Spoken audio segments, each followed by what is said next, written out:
ਸਦਾ ਹੀ ਰਹਾ। ਇਹ ਗੱਲ ਸਾਨੂੰ ਯਾਦ ਰੱਖਣੀ ਚਾਹੀਦੀ ਹੈ। ਭਾਵੇਂ ਕੋਈ ਬੰਦਾ ਪਾਪੀ ਹੋਵੇ, ਭਾਵੇਂ ਕੋਈ ਬੰਦਾ ਬਹੁਤ ਵੱਡਾ ਪੁੰਨੀ ਹੋਵੇ, ਭਾਵੇਂ ਕੋਈ ਬਹੁਤ ਵੱਡਾ ਧਰਮਾਤਮਾ ਹੋਵੇ, ਕੋਈ ਅਵਤਾਰੀ ਹੋਵੇ, ਜੋ ਮਰਜ਼ੀ ਹੋਵੇ, ਜਿਹਨੇ ਪੰਜ ਭੂਤਕ ਸਰੀਰ ਨੂੰ ਧਾਰਨ ਕਰਨਾ ਕੀਤਾ, ਯਾਦ ਰੱਖੋ ਸਾਧ ਸੰਗਤ ਜੀ, ਮਹਾਰਾਜ ਨੇ ਆਪ ਬਚਨ ਕੀਤਾ, ਦੁੱਖ ਸੁੱਖ ਨਾਲੇ ਲਾਗਾ। ਗੁਰਬਾਣੀ ਦੇ ਵਿੱਚ ਵੀ ਇਹ ਮਹਾਰਾਜ ਜੀ ਨੇ ਕਿਹਾ ਕਿ ਦੁੱਖ ਸੁੱਖ ਨਾਲੇ ਲਾਗਾ। ਸਤਿਗੁਰੂ ਮਹਾਰਾਜ ਜੀ ਨੇ ਕਿਹਾ ਕਿ ਭਾਈ ਦਰਗਾਹ ਤੋਂ ਬੰਦੇ ਨੂੰ ਦੋ ਕੱਪੜੇ ਪ੍ਰਾਪਤ ਹੁੰਦੇ ਹਨ, ਸੁੱਖ ਦੁੱਖ ਦੋਨੋਂ ਕੱਪੜੇ ਪਹਿਰੇ ਜਾਏ ਮਨੁੱਖਾ। ਕਿ ਜਿਸ ਤਰ੍ਹਾਂ ਆਪਾਂ ਬਸਤਰ ਨੂੰ ਬਦਲਦੇ ਹਾਂ, ਅੱਜ ਜਿਹੜਾ ਬਸਤਰ ਪਾ ਲਿਆ, ਜਦੋਂ ਉਹ ਮਲੀਨ ਹੋ ਜਾਂਦਾ ਆਪਾਂ ਉਹਨੂੰ ਲਾ ਕਰਕੇ ਦੂਜਾ ਪਾ ਲੈਂਦੇ, ਫਿਰ ਉਹ ਦੂਜਾ ਜਿਹੜਾ ਹੈ ਉਹਨੂੰ ਵੀ ਪਾ ਕਰਕੇ ਜਦੋਂ ਉਹ ਮਲੀਨ ਹੋ ਜਾਵੇ ਉਹਨੂੰ ਲਾ ਕਰਕੇ ਦੂਜਾ ਪਾ ਲੈਂਦੇ ਆ। ਇਸ ਤਰ੍ਹਾਂ ਹੀ ਪ੍ਰਮਾਤਮਾ ਦੇ ਦਰੋਂ ਘਰੋਂ ਉਂਝ ਸੰਸਾਰ ਦੇ ਵਿੱਚ ਲੋਕਾਂ ਦੇ ਕੋਲ ਤਾਂ ਬਹੁਤ ਜ਼ਿਆਦਾ ਬਸਤਰ ਹਨ, ਤਰ੍ਹਾਂ ਤਰ੍ਹਾਂ ਦੇ ਬਸਤਰ ਹਨ। ਕਈ ਤਾਂ ਬੜੇ ਮਾਇਆ ਧਾਰੀ, ਉਹ ਕਹਿੰਦੇ ਜੀ ਅਸੀਂ ਇੱਕ ਵਾਰੀ ਜਿਹੜਾ ਬਸਤਰ ਪਾਇਆ ਦੁਬਾਰਾ ਨਹੀਂ ਪਾਉਂਦੇ, ਆ ਉਹਨੂੰ ਦੂਜਿਆਂ ਨੂੰ ਦੇ ਦਿੰਦੇ, ਸੁੱਟ ਦਿੰਦੇ। ਲੇਕਿਨ ਪ੍ਰਮਾਤਮਾ ਦੇ ਦਰੋਂ ਘਰੋਂ ਦੋ ਬਸਤਰ ਮਹਾਰਾਜ ਜੀ ਨੇ ਕਿਹਾ ਹਰ ਕਿਸੇ ਜੀਵ ਨੂੰ ਪ੍ਰਾਪਤ ਹੋਏ, ਭਾਵੇਂ ਕੋਈ ਗਰੀਬ ਹੋਵੇ, ਭਾਵੇਂ ਕੋਈ ਅਮੀਰ ਹੋਵੇ। ਉਹ ਦੋ ਕੱਪੜੇ ਕਿਹੜੇ ਹਨ? ਦੁੱਖ ਸੁੱਖ ਦੋਏ ਦਰ ਕੱਪੜੇ ਪਹਿਰੇ ਜਾਏ ਮਨੁੱਖਾ। ਉਹ ਇੱਕ ਤਾਂ ਦੁੱਖ ਦਾ ਹੈਗਾ ਕੱਪੜਾ ਤੇ ਇੱਕ ਸੁੱਖ ਦਾ ਹੈਗਾ। ਇਹਦਾ ਮਤਲਬ ਹੈ ਕਿ ਦੁੱਖ ਸੁੱਖ ਜੀਵ ਨੂੰ ਜ਼ਰੂਰ ਪ੍ਰਾਪਤ ਹੁੰਦਾ। ਕਈ ਵਾਰੀ ਸਾਨੂੰ ਲੱਗਦਾ ਕਿ ਜਿਹੜੇ ਗਰੀਬ ਬੰਦੇ ਹਨ, ਬੜੇ ਨਿਮਾਣੇ ਨਿਤਾਣੇ, ਜਿਨ੍ਹਾਂ ਦੇ ਕੋਲ ਮਾਇਆ ਆਦਿਕ ਨਹੀਂ ਹੁੰਦੀ ਮੰਗਤੇ, ਉਹ ਬੜੇ ਦੁਖੀ ਹੁੰਦੇ, ਤੇ ਮਾਇਆ ਧਾਰੀ ਜਿਹੜੇ ਹਨ ਉਹ ਬੜੇ ਸੁਖੀ ਹੁੰਦੇ ਹਨ। ਮਹਾਰਾਜ ਜੀ ਨੇ ਕਿਹਾ ਵੱਡੇ ਵੱਡੇ ਜੋ ਦੀਸੈ ਲੋਕ, ਤਿਨ ਕਉ ਵਿਆਪੈ ਚਿੰਤਾ ਰੋਗ। ਕੌਣ ਵੱਡਾ ਮਾਇਆ ਵਡਿਆਈ, ਸੋ ਵੱਡਾ ਜਿਨ ਰਾਮ ਲਿਵ ਲਾਈ। ਕਿ ਵੱਡੇ ਵੱਡੇ ਸੰਸਾਰ ਦੇ ਵਿੱਚ ਲੋਕਾਂ ਨੂੰ ਵੇਖਣਾ ਕਰੋ, ਬਾਹਰੀ ਤੌਰ ਤੇ ਤਾਂ ਸੁਵਿਧਾ ਜ਼ਰੂਰ ਉਹਨਾਂ ਦੇ ਕੋਲ ਹੁੰਦੀ ਹੈ, ਚੰਗਾ ਮਹਿਲ ਹੋਵੇਗਾ, ਸੋਹਣੀਆਂ ਮੋਟਰ ਗੱਡੀਆਂ ਹੋਣਗੀਆਂ, ਪੈਸਾ ਧੇਲਾ ਬਹੁਤ ਜ਼ਿਆਦਾ ਹੋਵੇਗਾ, ਲੇਕਿਨ ਉਹ ਵੀ ਤਾਂ ਦੁੱਖ ਤੋਂ ਨਹੀਂ ਬਚੇ। ਉਹਨਾਂ ਨੂੰ ਤਾਂ ਇੰਨੀ ਜ਼ਿਆਦਾ ਚਿੰਤਾ ਲੱਗੀ ਹੋਈ ਹੁੰਦੀ ਹੈ। ਆਮ ਬੰਦੇ ਦੀ ਚਿੰਤਾ ਬੜੀ ਥੋੜੀ ਹੁੰਦੀ ਹੈ। ਜਿੰਨਾ ਵੱਡਾ ਬੰਦਾ ਜਿਹੜਾ ਵੱਡਾ ਹੋ ਜਾਵੇ ਤੇ ਉਹਨੂੰ ਉਨੀ ਜ਼ਿਆਦਾ ਚਿੰਤਾ ਲੱਗਦੀ ਹੈ। ਉਂਝ ਆਪਾਂ ਵੇਖਦੇ ਹਾਂ ਕਿ ਰਾਜਾ ਮਹਾਰਾਜਾ ਜਿਹੜਾ ਹੁੰਦਾ ਹੈ ਇਹ ਬੜਾ ਸੁੱਖ ਦੇ ਵਿੱਚ ਹੋਵੇਗਾ, ਬੜਾ ਆਨੰਦ ਦੇ ਵਿੱਚ ਹੋਵੇਗਾ। ਲੇਕਿਨ ਪਾਤਸ਼ਾਹ ਜੀ ਮਹਾਰਾਜ ਜੀ ਨੇ ਸਾਨੂੰ ਇਹ ਸੁਚੇਤ ਕਰਨਾ ਕੀਤਾ ਕਿ ਵੱਡੇ ਵੱਡੇ ਰਾਜਨ ਅਰ ਭੂਮਨ ਤਾਂ ਕੀ ਤ੍ਰਿਸ਼ਨ ਨਾ ਬੂਝੀ। ਲਪਟ ਰਹਿ ਮਾਇਆ ਰੰਗ ਮਾਤੇ, ਲੋਚਨ ਕਛੂ ਨਾ ਸੂਚੀ। ਵਿਖਿਆ ਮਹਿ ਕਿਨਹੀ ਤ੍ਰਿਪਤ ਨਾ ਪਾਈ, ਜਿਉ ਪਾਵਕ ਈਂਧਨ ਨਹੀਂ ਧਰਾਪੈ, ਬਿਨ ਹਰ ਕਹਾਂ ਆਘਾਈ। ਸੱਚੇ ਪਾਤਸ਼ਾਹ ਜੀ ਮਹਾਰਾਜ ਜੀ ਨੇ ਬਚਨ ਕੀਤਾ, ਸਗਲ ਸ੍ਰਿਸ਼ਟ ਕੋ ਰਾਜਾ ਦੁਖੀਆ, ਹਰ ਕਾ ਨਾਮ ਜਪਤ ਹੋਏ ਸੁਖੀਆ।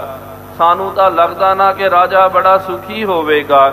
ਪਾਤਸ਼ਾਹ ਕਹਿੰਦੇ ਸਾਰੇ ਜਗਤ ਦਾ ਦੁੱਖ ਉਹਨੂੰ ਲੱਗਿਆ ਹੋਇਆ ਹੁੰਦਾ, ਬਹੁਤ ਉਹਦੀ ਚਿੰਤਾ ਹੁੰਦੀ ਹੈ। ਸੋ ਮਹਾਰਾਜ ਜੀ ਨੇ ਇੱਥੇ ਬਚਨ ਕੀਤਾ ਕਿ ਜਿਹਨੇ ਵੀ ਸਰੀਰ ਧਾਰਨ ਕੀਤਾ, ਗੁਰਮੁਖੋ ਯਾਦ ਰੱਖੋ, ਕਈ ਵਾਰੀ ਆਪਾਂ ਕਹਿ ਦਿੰਦੇ ਹਾਂ ਕੋਈ ਭਲਾ ਮਾਨਸ ਹੋਵੇ, ਕੋਈ ਬੜਾ ਪੁੰਨੀ ਬੰਦਾ ਹੋਵੇ, ਸ਼ੁਭ ਕੰਮ ਕਰਨ ਵਾਲਾ ਹੋਵੇ, ਤੇ ਉਹਨੂੰ ਕੋਈ ਰੋਗ ਲੱਗ ਜਾਵੇ, ਕੋਈ ਬਿਮਾਰੀ, ਕੋਈ ਦੁੱਖ ਆ ਗਿਆ, ਆਪਾਂ ਕਹਿੰਦੇ ਓਹੋ ਜੀ, ਉਹ ਤਾਂ ਜੀ ਆਪਾਂ ਕਹਿੰਦੇ ਆ ਉਹ ਤਾਂ ਬੜਾ ਚੰਗਾ ਬੰਦਾ ਹੈ, ਨੇਕ ਬੰਦਾ ਹੈ, ਉਹ ਤਾਂ ਬੜਾ ਪੁੰਨੀ ਬੰਦਾ ਹੈ, ਬੜਾ ਚੰਗੇ ਕਰਮ ਕਰਦਾ, ਉਹਨੂੰ ਦੁੱਖ ਕਿਸ ਤਰ੍ਹਾਂ ਲੱਗ ਗਿਆ, ਉਹ ਬਿਮਾਰ ਕਿਸ ਤਰ੍ਹਾਂ ਹੋ ਗਿਆ, ਉਹਨੂੰ ਬਿਮਾਰੀ ਨਹੀਂ ਲੱਗਣੀ ਚਾਹੀਦੀ ਹੈ।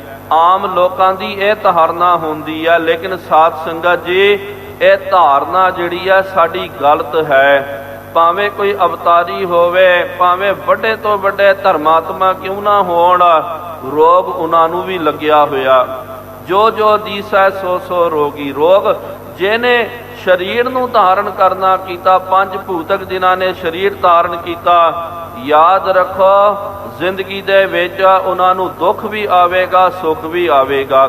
ਲੇਕਿਨ ਗੱਲ ਜਿਹੜੀ ਹੈ, ਇੱਕ ਆਮ ਸਧਾਰਨ ਵਿਅਕਤੀ, ਸਾਡੇ ਵਰਗਾ ਵਿਅਕਤੀ, ਦੁੱਖ ਆਵੇ ਤਾਂ ਆਪਾਂ ਦੁਖੀ ਹੋ ਜਾਂਦੇ ਹਾਂ, ਸੁਖ ਆਵੇ ਤਾਂ ਸੁਖੀ ਹੋ ਜਾਂਦੇ ਆ, ਲੇਕਿਨ ਉਹ ਮਹਾਂਪੁਰਖ ਜੋ ਨਰ ਦੁਖ ਮੈਂ ਦੁਖ ਨਹੀਂ ਮਾਨੈ, ਸੁਖ ਸਨੇਹੋ ਅਰ ਭੈ ਨਹੀਂ ਜਾਂ ਕੈ ਕੰਚਨ ਮਾਟੀ ਮਾਨੈ। ਦੁੱਖ ਨੂੰ ਦੁੱਖ ਕਰਕੇ ਤੇ ਸੁਖ ਨੂੰ ਉਹ ਸੁਖ ਕਰਕੇ ਨਹੀਂ ਮੰਨਦੇ, ਉਹ ਸਦਾ ਆਨੰਦ ਦੇ ਵਿੱਚ ਰਹਿੰਦੇ ਹਨ। ਇਤਿਹਾਸ ਜਦੋਂ ਪੜ੍ਹਦੇ ਹਾਂ ਸਾਧ ਸੰਗਤ ਜੀ ਕਿ ਗੁਰੂ ਗੋਬਿੰਦ ਸਿੰਘ ਮਹਾਰਾਜ ਜੀ ਨੂੰ ਦੁੱਖ ਨਹੀਂ ਆਇਆ। ਜੇ ਆਪਾਂ ਵੇਖਦੇ ਹਾਂ ਉਹਨਾਂ ਤੋਂ ਵੱਡਾ ਦੁੱਖ ਕਿਹਨੂੰ ਆ ਸਕਦਾ। ਸਾਹਿਬਜ਼ਾਦੇ ਅੱਗੇ ਉਹਨਾਂ ਦੇ ਸ਼ਹੀਦ ਹੋ ਗਏ, ਘਰ ਪਰਿਵਾਰ ਲੁੱਟ ਗਿਆ, ਬਰਬਾਦ ਹੋ ਗਿਆ, ਆਨੰਦਾਂ ਦੀ ਪੁਰੀ ਉਜੜ ਗਈ। ਜਾਨ ਤੋਂ ਪਿਆਰੇ ਗੁਰੂ ਕੇ ਸਿੰਘ, ਗੁਰੂ ਕਾ ਖਾਲਸਾ ਅੱਖਾਂ ਦੇ ਸਾਹਮਣੇ ਸ਼ਹੀਦ ਹੋ ਗਿਆ। 7-8 ਦਿਨਾਂ ਦੇ ਵਿੱਚ ਸਭ ਜਿਹੜਾ ਕੀਤਾ ਕਰਾਇਆ ਸਭ ਖਤਮ ਹੋ ਗਿਆ। ਲੇਕਿਨ ਸਤਿਗੁਰੂ ਮਹਾਰਾਜ ਫਿਰ ਵੀ ਪਰਮਾਤਮਾ ਦਾ, ਵਾਹਿਗੁਰੂ ਦਾ ਸ਼ੁਕਰ ਕਰ ਰਹੇ ਹਨ। ਗੁਰੂ ਅਰਜਨ ਦੇਵ ਜੀ ਮਹਾਰਾਜ ਜੀ ਨੂੰ ਦੁੱਖ ਨਹੀਂ ਆਇਆ। ਮਹਾਰਾਜ ਨੂੰ ਤਾਂ ਤਤੀ ਤਵੀ ਦੇ ਵਿੱਚ ਬਿਠਾਇਆ, ਤੇਰਾ ਕੀਆ ਮੀਠਾ ਲਾਗੈ, ਹਰ ਨਾਮ ਪਦਾਰਥ ਨਾਨਕ ਮੰਗੈ। ਗੁਰੂ ਤੇਗ ਬਹਾਦਰ ਜੀ ਮਹਾਰਾਜ ਜੀ ਨੂੰ ਝਟਕਾ ਦਿੱਤਾ ਗਿਆ, ਸੀਸ ਕਲਮ ਕਰ ਦਿੱਤਾ ਗਿਆ।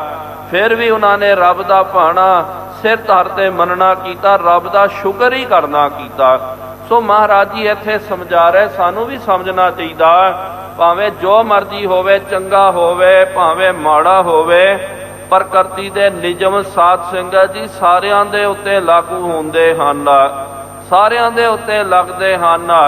ਕਿ ਇਹ ਨਾ ਸਮਝਣਾ ਕਰੀਏ ਕਿ ਜਿਹੜਾ ਚੰਗਾ ਬੰਦਾ ਨਾ ਧਰਮਾਤਮਾ ਬੰਦਾ ਹੋਵੇ, ਧਰਮੀ ਬੰਦੇ ਨੂੰ ਦੁੱਖ ਨਹੀਂ ਆਉਂਦਾ ਤੇ ਮਾੜੇ ਬੰਦੇ ਨੂੰ ਬੜੇ ਦੁੱਖ ਆਉਂਦੇ। ਨਹੀਂ ਗੁਰਮੁਖੋ, ਸਾਡੀ ਇਹ ਧਾਰਨਾ ਗਲਤ ਹੈ, ਇਹ ਧਾਰਨਾ ਠੀਕ ਨਹੀਂ ਹੈ, ਕਿਉਂਕਿ ਦੁੱਖ ਸੁੱਖ ਸਾਰਿਆਂ ਨੂੰ ਬਰਾਬਰ ਆਉਂਦਾ।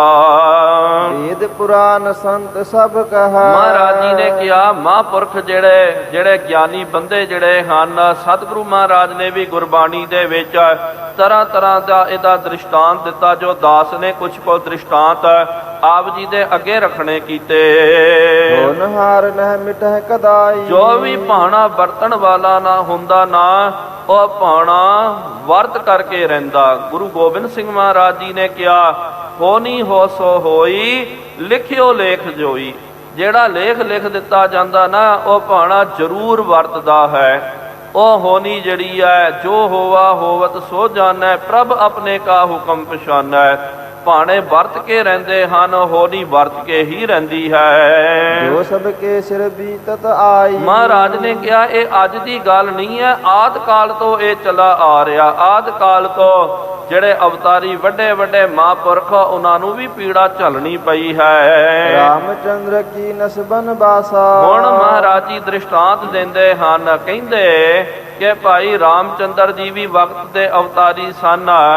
ਤੇ ਜਦੋਂ ਆਪਾਂ ਰਮਾਇਣ ਪੜ੍ਹਦੇ ਨਾ ਗੁਰਮੁਖੋ, ਯਾਦ ਰੱਖੋ, ਰਮਾਇਣ ਦਾ ਤੱਤ ਆਪਾਂ ਇਹ ਕੱਢ ਸਕਦੇ ਹਾਂ, ਬਸ ਉਹਦੇ ਵਿੱਚ ਜ਼ਿਆਦਾ ਕਰਕੇ ਦੁੱਖ ਹੀ ਆਉਂਦਾ। ਕਿ ਦੇਖੋ, ਰਾਮਚੰਦਰ ਜੀ ਦਾ ਵਿਆਹ ਹੋਇਆ, ਚਲੋ ਖੁਸ਼ੀ ਦੀ ਖਬਰ ਸੀ।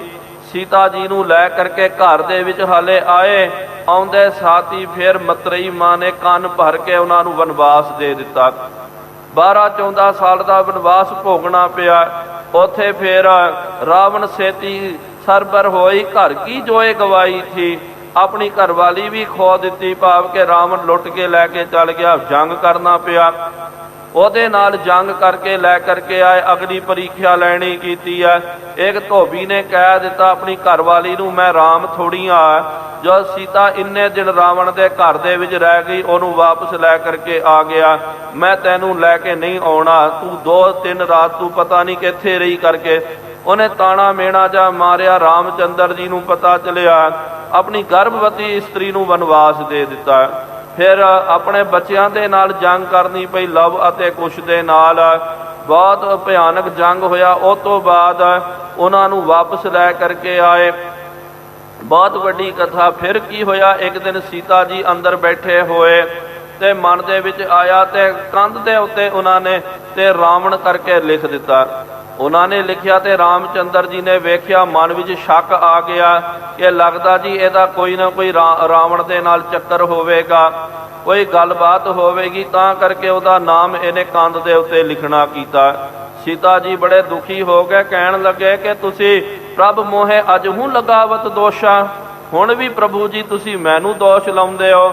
ਤੇ ਪ੍ਰਿਥੀ ਪੈਂਡ ਮੋਹ ਦੀਜੀਆ। ਕਹਿਣ ਲੱਗੇ ਜੇ ਮੈਂ ਸਚਿਆਰ ਹਾਂ, ਇਹ ਧਰਤੀ ਤੂੰ ਮੈਨੂੰ ਆਪਣੇ ਵਿੱਚ ਸਮਾ ਲੈਣਾ ਕਰ। ਉਹਦੇ ਵਿੱਚ ਸੀਤਾ ਜੀ ਸਮਾ ਗਏ। ਬਾਅਦ ਵਿੱਚ ਰਾਮਚੰਦਰ ਜੀ ਉਹ ਵੀ ਬਹੁਤ ਦੁਖੀ ਹੋ ਕਰਕੇ, ਬਹੁਤ ਪੀੜਾ ਤੁਰ ਹੋ ਕਰਕੇ ਉਹਨਾਂ ਨੇ ਚਲਾਣਾ ਕਰਨਾ ਕੀਤਾ, ਸੰਸਾਰ ਤੋਂ ਵਿਦਾ ਹੋ ਗਏ। ਕਹਿਣ ਦਾ ਮਤਲਬ ਸਤਿਗੁਰੂ ਸੱਚੇ ਪਾਤਸ਼ਾਹ ਜੀ ਗੁਰੂ ਨਾਨਕ ਦੇਵ ਜੀ ਮਹਾਰਾਜ ਜੀ ਨੇ ਵੀ ਜੋ ਰਾਮਕਲੀ ਰਾਗ ਦੇ ਵਿੱਚ ਸਤਿਗੁਰੂ ਮਹਾਰਾਜ ਜੀ ਨੇ ਜੋ ਸ਼ਬਦ ਉਚਾਰਨ ਕਰਨਾ ਕੀਤਾ, ਉਹਦੀਆਂ ਅਖੀਰ ਦੀਆਂ ਪੰਕਤੀਆਂ ਆਪ ਸਾਰਿਆਂ ਨੂੰ ਚੇਤੇ ਹੋਵੇਗਾ। ਸਤਿਗੁਰੂ ਮਹਾਰਾਜ ਨੇ ਕਿਹਾ, ਬਾਲੀ ਰੋਵੈ ਨਾਹੇ ਪਤਾਰ, ਨਾਨਕ ਦੁਖੀਆ ਸਭ ਸੰਸਾਰ। ਸਾਰਾ ਸੰਸਾਰ ਜਿਹੜਾ ਹੈ ਉਹ ਦੁਖੀ ਹੈ। ਰੋਵੈ RAM ਨਿਕਾਲਾ ਭਇਆ, ਸੀਤਾ ਲਖਮਣ ਵਿਛੜ ਗਿਆ। ਰੋਵੈ ਦਹਿ ਸਿਰ ਲੰਕ ਗਵਾਏ, ਜਿਨ ਸੀਤਾ ਆਂਦੀ ਡਵਰੂ ਵਾਏ। ਰਾਮਚੰਦਰ ਜੀ ਦਾ ਉੱਥੇ ਜ਼ਿਕਰ ਕੀਤਾ ਪਾਤਸ਼ਾਹ ਜੀ ਨੇ। ਰੋਵੈ RAM ਨਿਕਾਲਾ ਪਿਆ, ਜਦੋਂ ਰਾਮਚੰਦਰ ਜੀ ਨੂੰ ਵਨਵਾਸ ਦੇ ਦਿੱਤਾ, ਉਹ ਰੋਂਦੇ ਰੋਂਦੇ ਘਰ ਤੋਂ ਬਾਹਰ ਨਿਕਲ ਗਏ। ਤੇ ਫਿਰ ਉਸ ਵੇਲੇ ਜਦੋਂ ਸੀਤਾ ਲਖਮਣ ਵਿਛੜ ਗਿਆ, ਸੀਤਾ ਜੀ ਨੂੰ ਲੈ ਕਰਕੇ ਜਦੋਂ ਚੱਲ ਗਿਆ ਰਾਵਣ, ਉਸ ਵੇਲੇ ਵੀ ਇੰਨਾ ਉਹਨਾਂ ਨੇ ਵਿਰਲਾਪ ਕਰਨਾ ਕੀਤਾ ਤੇ ਉਹਨੂੰ ਆਪਾਂ ਬਿਆਨ ਵੀ ਨਹੀਂ ਕਰ ਸਕਦੇ ਆ। ਤੇ ਇਹ ਨਹੀਂ ਹੈ ਕਿ ਸਿਰਫ ਰਾਮਚੰਦਰ ਜੀ ਨੇ ਰੋਣਾ ਕੀਤਾ, ਅੱਗੇ ਰਾਵਣ ਵੀ ਜਿਹੜਾ ਹੈ ਰੋਵੈ ਦਹਿ ਸਿਰ ਲੰਕ ਗਵਾਏ। ਦਹਿ ਸਿਰ ਦਾ ਮਤਲਬ 10 ਸਿਰਾਂ ਵਾਲਾ ਰਾਵਣ ਜਿਹੜਾ ਹੈ, ਅਖੀਰ ਨੂੰ ਜਦੋਂ ਆਪਣੀ ਲੰਕਾ ਨੂੰ ਗਵਾ ਲਿਆ ਤੇ ਜਿਨ ਸੀਤਾ ਆਉਂਦੀ ਡਵਰੂ ਵਾਏ, ਡਮਰੂ ਵਜਾ ਕਰਕੇ ਸਾਧੂ ਦਾ ਭੇਸ ਧਾਰਨ ਕਰਕੇ ਸੀਤਾ ਜੀ ਦਾ ਹਰਨ ਕੀਤਾ। ਇਹ ਨਾ ਸਮਝੋ ਕਿ ਭਾਈ ਉਹ ਬੜਾ ਖੁਸ਼ ਹੋ ਕਰਕੇ ਗਿਆ, ਅਖੀਰ ਨੂੰ ਰੋਂਦਾ ਰੋਂਦਾ ਬਿਰਲਾਪ ਕਰਦਾ ਕਰਦਾ ਆਪਣਾ ਸਾਰਾ ਪਰਿਵਾਰ ਮਰਵਾ ਕਰਕੇ ਖਤਮ ਕਰਾ ਕਰਕੇ ਉਹ ਵੀ ਖਾਲੀ ਹੱਥ ਚੱਲ ਗਿਆ। ਸੋ ਮਹਾਰਾਜ ਜੀ ਕਹਿਣ ਲੱਗੇ ਕਿ ਭਾਈ ਇਹ ਅਵਤਾਰੀ ਵੀ ਜਿਹੜੇ ਹਨ ਜਿਨ੍ਹਾਂ ਦੀ ਤੁਸੀਂ ਪੂਜਾ ਕਰਦੇ ਹੋ, ਵਿਪਤਾ ਤਾਂ ਇਹਨਾਂ ਦੇ ਉੱਤੇ ਵੀ ਆਈ, ਲੇਕਿਨ ਯਾਦ ਰੱਖੋ ਸਾਧ ਸੰਗਤ ਜੀ, ਜਦੋਂ ਆਪਾਂ ਉਹਨਾਂ ਦਾ ਇਤਿਹਾਸ ਪੜ੍ਹਦੇ ਹਾਂ, ਦੁੱਖ ਦੇ ਵਿੱਚ ਉਹ ਵਿਚਲਿਤ ਹੋ ਗਏ, ਪਰੇਸ਼ਾਨ ਹੋ ਗਏ, ਉਹ ਇੱਕ ਵਾਰੀ ਹਲ ਗਏ ਸਨ, ਕੰਬ ਗਏ ਸਨ। ਲੇਕਿਨ ਜਦੋਂ ਗੁਰੂ ਸਾਹਿਬ ਜੀ ਦਾ ਇਤਿਹਾਸ ਪੜ੍ਹਦੇ ਹਾਂ ਸਾਧ ਸੰਗਤ ਜੀ, ਦੁੱਖ ਤਾਂ ਗੁਰੂ ਮਹਾਰਾਜ ਜੀ ਦੇ ਉੱਤੇ ਆਇਆ, ਲੇਕਿਨ ਸਤਿਗੁਰੂ ਸੱਚੇ ਪਾਤਸ਼ਾਹ ਜੀ ਨੇ ਕਦੇ ਵਕਤ ਦੇ ਨਾਲ ਸਮਝੌਤਾ ਨਹੀਂ ਕਰਨਾ ਕੀਤਾ, ਕਦੇ ਦੁੱਖ ਨਹੀਂ ਮੰਨਿਆ, ਕਦੇ ਵਿਰਲਾਪ ਨਹੀਂ ਕੀਤਾ। ਤੇ ਮਹਾਰਾਜ ਜੀ ਨੇ ਤੇ ਜੋਗੀ ਅੱਲਾ ਯਾਰ ਖਾਨ ਨੇ ਕਿਹਾ ਨਾ, ਜਦੋਂ ਦੋ ਵੱਡੇ ਸਾਹਿਬਜ਼ਾਦੇ ਜਦੋਂ ਸ਼ਹੀਦ ਹੋ ਗਏ ਤੇ ਉਸ ਵੇਲੇ ਮਹਾਰਾਜ ਜੀ ਨੇ ਬਚਨ ਕੀਤਾ ਕਿ ਥੇ 4 ਹੈ 2, कल वो भी नहीं रहेंगे, हम शुक्र करेंगे अगर वो भी नहीं रहेंगे। ये 4 साहिबजादे सी, मेरे अखां दे सामने 2 शहीद हो गए, मैं शुक्र कीता। ते सिंघां ने कहा महाराज अगे 2 साहिबजादे रह गए। महाराज नूं पता सी, पातशाह जी कहन लगे कल वो भी नहीं रहेंगे। खालसा जी 1-2 दिन दे विच उन्हां ने भी भाणा वरता देना, तुसी की करोगे? हम शुक्र करेंगे अगर वो भी नहीं रहेंगे। कि छोटे साहिबजादे भी जे शहादत नूं प्राप्त कर गए, असीं तां ओहदे अगे शुकराना ही करना है। गल इत्थे साध संगत जी बदल जाती है। उन्हां अवतारियां ने विरलाप करना कीता, वो विरलाप करते रह गए, लेकिन गुरु साहिब जी, गुरु महाराज जी तक की गल करिए गुरमुखो, गुरु के खालसे का भी जे इतिहास पढ़ते हैं, शहीद सिंघां दा इतिहास पढ़ना करो, ते किसी भी शहीद सिंह ने उलामा नहीं दिता, दुखी नहीं होए, और हसदे हसदे सुरखरू हो करके उन्होंने शहादत नूं, शहादत दी अवध नूं मानना कीता। भाई मती दास साहिब जी दे सिर दे उत्ते आरा चल रहा सी, क्या आरा प्यारा लगत है, कारा करो बनाए, सिर जावे ता जाए, मेरा सिखी सिदक ना जाए। कि भाई मेरा सिर चल जावे कोई गल नहीं है, लेकिन मैनू आरा जेड़ा बड़ा प्यारा लग रहा, यह है निर्मल भावना। हुण महाराज जी ने जेड़े दृष्टांत दिते उहनूं आपां समझीए कि रामचंद्र जी उन्होंने भी वनवास होया, दुख तां उन्होंने भी आया। कृष्ण चंद्र को बंस विनाशा, ते कृष्ण जी जड़े हन चंद्रबंसी जड़े सन, ते यदु कुल उन्हां दी बंस सी, ते उन्हां दे अगे उन्हां दा सारा साम्राज खत्म हो गया। यादव कुल जड़ी है इन्नी वड्डी, यादव कुल दुर्बासा स्यों करत ठगौरी, ਜਾਦਵ ਇਹ ਫਲ ਪਾਏ ਕਿਰਪਾ ਕਰੀ ਜਨ ਆਪਣੇ ਉਪਰ ਨਾਮਦੇਵ ਹਰ ਗੁਣ ਗਾਏ। ਕਿ ਯਾਦਵ ਕੁਲ ਜਿਹੜੇ ਸਨ, ਯਦੁਵੰਸ਼ੀ ਜੋ ਸਨ, ਮਨ ਵਿੱਚ ਗਰਭ ਸੀ, ਬੜਾ ਅਹੰਕਾਰ ਸੀ ਕਿ ਰਾਮ ਸ਼ਾਮ ਹਮਰੇ ਰਖਵਾਰੀ ਕਰਕੇ। ਲੇਕਿਨ ਕੀ ਹੋਇਆ, ਕ੍ਰਿਸ਼ਨ ਭਗਵਾਨ ਜੀ ਦੇ ਅੱਗੇ ਉਹ ਸਾਰੀ ਕੁਲ ਦਾ ਵਿਨਾਸ਼ ਜਦੋਂ ਹੋ ਗਿਆ, ਉਸ ਵੇਲੇ ਕ੍ਰਿਸ਼ਨ ਭਗਵਾਨ ਜੀ ਵੀ ਵਿਰਾਗ ਦੇ ਵਿੱਚ ਆ ਗਏ ਸਨ। ਚੰਦ ਕਲੰਕਤ ਸਾਗਰ ਖਾਰਾ। ਚੰਦ ਜਿਹੜਾ ਹੈ, ਚੰਦਰਮਾ ਨੂੰ ਕਲੰਕ ਲੱਗ ਗਿਆ। ਚੰਦਰਮਾ ਵੀ ਪਛਤਾਪ ਕਰਦਾ। ਬਹੁਤ ਇਹਦੇ ਪਿੱਛੇ ਵੀ ਸਾਖੀ ਆਉਂਦੀ ਹੈ। ਜਦੋਂ ਇੰਦਰ ਜਿਹੜਾ ਹੈ ਅਹਿਲਿਆ ਦਾ ਜਦੋਂ ਸਤ ਭੰਗ ਕਰਨਾ ਚਾਹੁੰਦਾ ਸੀ, ਮਨ ਦੇ ਵਿੱਚ ਕਾਮ ਵਾਸ਼ਨਾ ਆ ਗਈ, ਉਹਨੇ ਸਹਾਰਾ ਚੰਦਰਮਾ ਦਾ ਲੈਣਾ ਕੀਤਾ। ਚੰਦਰਮਾ ਨੂੰ ਕਹਿਣ ਲੱਗਾ ਕਿ ਭਾਈ ਅੱਜ ਸਮੇਂ ਤੋਂ ਪਹਿਲਾਂ ਤੂੰ ਜਿਹੜਾ ਨਾ ਛੁਪ ਜਾਣਾ ਕਰ, ਤੇ ਫਿਰ ਕੀ ਹੋਵੇਗਾ ਕਿ ਸਮੇਂ ਤੋਂ ਪਹਿਲਾਂ ਤੂੰ ਛੁਪ ਗਿਆ, ਰਿਖੀ ਉੱਠ ਜਾਵੇਗਾ। ਉਹ ਜਦੋਂ ਗੰਗਾ ਇਸ਼ਨਾਨ ਕਰਨ ਦੇ ਲਈ ਜਾਵੇਗਾ ਤੇ ਮੈਂ ਜਾ ਕਰਕੇ ਉਹਦੀ ਘਰਵਾਲੀ ਅਹਿਲਿਆ ਦਾ ਸਤ ਭੰਗ ਕਰਾਂਗਾ। ਇਸ ਤਰ੍ਹਾਂ ਜਦੋਂ ਇਹ ਮਨੋਰਥ ਨੂੰ ਰੱਖ ਕਰਕੇ ਇੰਦਰ ਨੇ ਉਹਦਾ ਸਤ ਭੰਗ ਕਰਨਾ ਚਾਹਿਆ, ਜਦੋਂ ਸਾਧ ਸੰਗਤ ਜੀ ਉੱਥੇ ਜਿਹੜੇ ਰਿਸ਼ੀ ਜੀ, ਗੌਤਮ ਰਿਸ਼ੀ ਜੀ ਜਦੋਂ ਗਏ ਸੀ ਗੰਗਾ ਇਸ਼ਨਾਨ ਕਰਨ ਦੇ ਲਈ, ਅੱਗੋਂ ਗੰਗਾ ਨੇ ਕਿਹਾ ਕਿ ਰਿਸ਼ੀ ਜੀ ਤੁਸੀਂ ਸਮੇਂ ਤੋਂ ਪਹਿਲੇ ਇੱਥੇ ਆ ਗਏ, ਤੁਹਾਡੇ ਘਰ ਦੇ ਵਿੱਚ ਤਾਂ ਚੋਰ ਲੱਗੇ ਹੋਏ, ਜਾਓ ਆਪਣੇ ਘਰਵਾਲੀ ਦਾ ਸਤ ਭੰਗ ਹੋਣ ਤੋਂ ਬਚਾ ਲਿਓ। ਜਦੋਂ ਉੱਥੇ ਗਏ ਕੀ ਤੱਕਦੇ, ਚੰਦਰਮਾ ਜਿਹੜਾ ਹੈ ਉੱਥੇ ਖੜੋਤਾ ਹੋਇਆ ਹੈ ਤੇ ਨਾਲ ਇੰਦਰ ਜਿਹੜਾ ਮੰਦ ਕਰਮ ਕਰ ਰਿਹਾ। ਇੰਨਾ ਗੁੱਸਾ ਚੜਿਆ, ਆਪਣਾ ਕੁਪੀਨ ਕਹਿੰਦੇ ਉਹਦੇ ਮੱਥੇ ਦੇ ਉੱਤੇ ਮਾਰਨਾ ਕੀਤਾ ਤੇ ਚੰਦਰਮਾ ਨੂੰ ਕਹਿੰਦੇ ਇਹ ਪੁਰਾਣਾ ਦੇ ਅਨੁਸਾਰ ਸਾਧ ਸੰਗਤ ਜੀ ਦਾਸ ਇਹ ਬੇਨਤੀ ਕਰ ਰਿਹਾ ਕਿ ਚੰਦਰ ਕਾਲੰਕ ਲਗਾਏ। ਗੁਰੂ ਗੋਬਿੰਦ ਸਿੰਘ ਮਹਾਰਾਜ ਨੇ ਵੀ ਦਸਮ ਗ੍ਰੰਥ ਸਾਹਿਬ ਜੀ ਦੇ ਵਿੱਚ ਕਿਹਾ ਕਿ ਪਰ ਨਾਰੀ ਕੇ ਹੇਤ ਚੰਦਰ ਪੰਧ, ਪਰ ਨਾਰੀ ਕੇ ਹੇਤ ਲੰਕ ਦਾ ਸੀਸ ਗਵਾਏ, ਪਰ ਨਾਰੀ ਕੇ ਹੇਤ ਚੰਦਰ ਕਾਲੰਕ ਲਗਾਏ। ਚੰਦਰਮਾ ਨੂੰ ਕਲੰਕ ਲੱਗ ਗਿਆ। ਲੇਕਿਨ ਜੇ ਆਪਾਂ ਵਿਗਿਆਨਿਕਾਂ ਦੀ ਦ੍ਰਿਸ਼ਟੀ ਦੇ ਨਾਲ ਅੱਜ ਉਹਨਾਂ ਨੇ ਜੋ ਖੋਜਬੀਨ ਕੀਤੀ ਹੈ, ਚਲੋ ਇਹ ਪੁਰਾਣ ਕਥਾ ਵੱਖਰੀ ਹੈ, ਇਹ ਸਾਹਿਤ ਤਾਂ ਵੱਖਰਾ ਹੈ, ਲੇਕਿਨ ਅੱਜ ਉਹ ਖੋਜਬੀਨ ਕਰਦੇ ਉਹ ਦੱਸਦੇ ਕਿ ਚੰਦਰਮਾ ਦੇ ਅੰਦਰ ਇੰਨੇ ਵੱਡੇ ਗੱਡੇ ਹਨ, ਕਈ ਕਿਲੋਮੀਟਰ ਦੀਆਂ ਖਾਈਆਂ ਹਨ, ਇਸ ਕਰਕੇ ਉੱਥੋਂ ਤੱਕ ਸੂਰਜ ਦੀ ਰੌਸ਼ਨੀ ਨਹੀਂ ਪੈਂਦੀ, ਤਾਂ ਕਰਕੇ ਉਹਨੂੰ ਉੱਥੇ ਹਨੇਰਾ ਜਿਹੜਾ ਹੈ ਉਹ ਨਜ਼ਰ ਆਉਂਦਾ। ਉਹ ਹਨੇਰਾ ਫਿਰ ਸਾਨੂੰ ਕਲੰਕ ਕਰਕੇ ਭਾਸਦਾ। ਚਲੋ ਇਹ ਵੱਖਰੀ ਗੱਲ ਹੈ, ਲੇਕਿਨ ਪੁਰਾਣਾ ਦੇ ਵਿੱਚ ਚੰਦਰਮਾ ਨੂੰ ਇੱਕ ਮਨੁੱਖ ਕਰਕੇ ਸਾਬਿਤ ਕਰਦਾ ਕੀਤਾ। ਸੋ ਮਹਾਰਾਜ ਜੀ ਨੇ ਕਿਹਾ ਕਿ ਚੰਦਰਮਾ ਵੀ ਜਿਹੜਾ ਨਾ ਉਹਨੂੰ ਵੀ ਕਲੰਕ ਲੱਗਿਆ ਤੇ ਉਹ ਵੀ ਪਰੇਸ਼ਾਨ ਹੋ ਗਿਆ, ਤੇ ਸਮੁੰਦਰ ਜਿਹੜਾ ਹੈ ਸਮੁੰਦਰ ਖਾਰਾ ਹੋ ਗਿਆ ਤੇ ਉਹਨੂੰ ਵੀ ਬੜੇ ਪਰੇਸ਼ਾਨੀ ਹੋਈ ਹੈ। ਰੁਦਰ ਹਲਾਹਲ ਕੋ ਗਲ ਤਹਾਰਾ। ਰੁਦਰ ਦਾ ਮਤਲਬ ਹੈ ਕਿ ਸ਼ਿਵ ਜੀ ਨੇ ਹਲਾਹਲ ਵਿਸ਼ ਨੂੰ, ਜ਼ਹਿਰ ਨੂੰ ਧਾਰਨ ਕਰਦਾ ਕੀਤਾ। ਜਦੋਂ ਸਮੁੰਦਰ ਦਾ ਮੰਥਨ ਕੀਤਾ, 14 ਰਤਨ ਨਿਕਾਲਿਓਨ ਕੀ ਤੋਨ ਚਾਨਾਣ। 14 ਰਤਨ ਜਦੋਂ ਸਮੁੰਦਰ ਮੰਥਨ ਦੇ ਵਿੱਚੋਂ ਪ੍ਰਾਪਤ ਹੋਏ, ਉਹਦੇ ਵਿੱਚੋਂ ਇੱਕ ਰਤਨ ਜਿਹੜਾ ਹਲਾਹਲ ਜ਼ਹਿਰ ਨਿਕਲਿਆ, ਤੇ ਸ਼ਿਵ ਜੀ ਨੇ ਵੇਖਿਆ ਕਿ ਭਾਈ ਇਹ ਜ਼ਹਿਰ ਫੈਲ ਗਿਆ, ਸਾਰਾ ਸੰਸਾਰ ਖਤਮ ਹੋ ਜਾਵੇਗਾ। ਉਹਨਾਂ ਨੇ ਜ਼ਹਿਰ ਨੂੰ ਆਪਣੇ ਕੰਠ ਵਿੱਚ ਧਾਰਨ ਕਰਨਾ ਕੀਤਾ, ਤਾਂ ਕਰਕੇ ਉਹਨਾਂ ਨੂੰ ਨੀਲ ਕੰਠ ਬੋਲਦੇ ਹਨ। ਦੁੱਖ ਤਾਂ ਉਹਨਾਂ ਨੂੰ ਵੀ ਪ੍ਰਾਪਤ ਹੋਇਆ ਹੈ। ਕੌਣ ਕੌਣ ਗਿਨੀ ਹੈ ਸਮਰੱਥ। ਹੁਣ ਮਹਾਰਾਜ ਜੀ ਨੇ ਕਿਹਾ ਰਾਜਨ ਅਸੀਂ ਕਿਹਦੀ ਗਿਣਤੀ ਕਰਨਾ ਕਰੀਏ, ਇਹ ਸਾਰੇ ਸਮਰੱਥ ਸਨ। ਸਕਲ ਚਲੇ ਭਾਵੀ ਕੇ ਹੱਥ। ਇਹ ਜੋ ਨਾ ਭਾਵੀ ਜਿਹੜੀ ਹੈ, ਜੋ ਲੇਖ ਲਿਖੇ ਹੋਏ ਹੁੰਦੇ ਉਸ ਮੁਤਾਬਕ ਨਾਲ ਗੁਰਮੁਖੋ ਮਹਾਰਾਜ ਨੇ ਕਿਹਾ ਕਿ ਇਹੋ ਤਨ ਜਜਰੀ ਹੈ ਭਾਈ, ਇਸ ਤਨ ਕਾ ਜਰਾ ਪਹੁੰਚੈ ਆਏ। ਕਿ ਇਹ ਤਨ ਜਿਹੜਾ ਹੈ ਇਹ ਰੋਗਾਂ ਦੀ ਖਾਨ ਹੈ, ਇਹਨੂੰ ਜਰਾ ਜ਼ਰੂਰ ਪਹੁੰਚਦੀ ਹੈ। ਜਰਾ ਦਾ ਮਤਲਬ ਬੁਢੇਪਾ ਵੀ ਹੁੰਦਾ।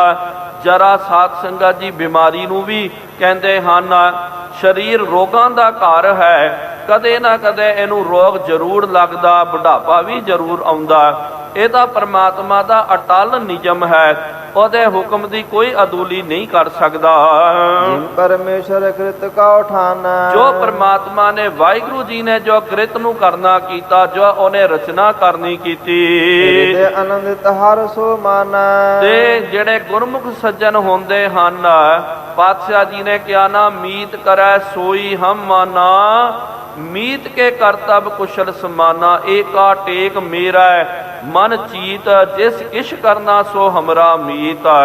ਜੋ ਪ੍ਰਮਾਤਮਾ ਦਾ ਭਾਣਾ ਵਰਤਦਾ ਨਾ ਤੇ ਮਿੱਠਾ ਲੱਗੈ ਤੇਰਾ ਭਾਣਾ, ਉਹਦਾ ਭਾਣਾ ਉਹ ਮਿੱਠਾ ਕਰਕੇ ਮੰਨਦੇ ਹਨ, ਉਹਦੇ ਭਾਣੇ ਦੇ ਵਿੱਚ ਆਨੰਦਿਤ ਹੁੰਦੇ ਹਨ। ਹਾਂ ਤਿਸ ਘੋਲ ਘੁਮਾਇਆ ਖਸਮੈ ਕਾ ਭਾਵੈ ਜਿਸ ਭਾਣਾ। ਭਾਈ ਗੁਰਦਾਸ ਸਾਹਿਬ ਜੀ ਨੇ ਕਿਹਾ ਜਿਹਨੂੰ ਰੱਬ ਦਾ ਵਾਹਿਗੁਰੂ ਜੀ ਦਾ ਭਾਣਾ ਜਿਹੜਾ ਮਿੱਠਾ ਕਰਕੇ ਲੱਗਦਾ ਹੈ, ਮੈਂ ਉਹਦੇ ਚਰਨਾਂ ਤੋਂ ਵਾਰੀ ਜਾਵਾਂ, ਮੈਂ ਬਲਿਹਾਰੀ ਜਾਵਾਂ। ਇਹ ਸੰਤਨ ਕੋ ਮਤ ਹੈ ਸਾਚਾ। ਮਹਾਰਾਜ ਜੀ ਨੇ ਕਿਹਾ ਇਹ ਸਾਧੂ ਸੰਤਾਂ ਦਾ, ਮਹਾਂਪੁਰਖਾਂ ਦਾ ਇਹ ਸੱਚਾ ਮਤ ਹੈ ਭਾਈ। ਉਹ ਕਦੇ ਉਲਾਹਨੋ ਮੈਂ ਕਾਹੂ ਨਾ ਦੀਨੋ, ਮਨ ਮੀਠ ਤੁਹਾਰੋ ਕੀਨੋ। ਉਹ ਕਿਹਨੂੰ ਉਲਾਮਾ ਨਹੀਂ ਦਿੰਦੇ ਹਨ। ਸ੍ਰੀ ਨਾਨਕ ਵਿੱਚ ਸ਼ਬਦ ਉਬਾਚਾ। ਸਤਿਗੁਰੂ ਮਹਾਰਾਜ ਜੀ ਨੇ ਗੁਰਬਾਣੀ ਦੇ ਵਿੱਚ ਬਹੁਤ ਸਾਰੇ ਸ਼ਬਦਾਂ ਦੇ ਵਿੱਚ ਪਰਮਾਤਮਾ ਦਾ ਭਾਣਾ, ਤਨ ਨੂੰ ਰੋਗ ਲੱਗਦਾ, ਜਰਾ ਲੱਗਦੀ ਹੈ, ਇਸ ਬਾਬਤ ਬਚਨ ਉਚਾਰਨ ਕਰਨੇ ਕੀਤੇ, ਜੋ ਸਾਧ ਸੰਗਤ ਜੀ ਦਾਸ ਨੇ ਕੁਛ ਕੋ ਪ੍ਰਮਾਣ ਜਿਹੜੇ ਹਨ ਉਹ ਆਪ ਜੀ ਦੇ ਅੱਗੇ ਮਹਾਰਾਜ ਜੀ ਦੀ ਕਿਰਪਾ ਦੇ ਨਾਲ ਰੱਖਣੇ ਕੀਤੇ।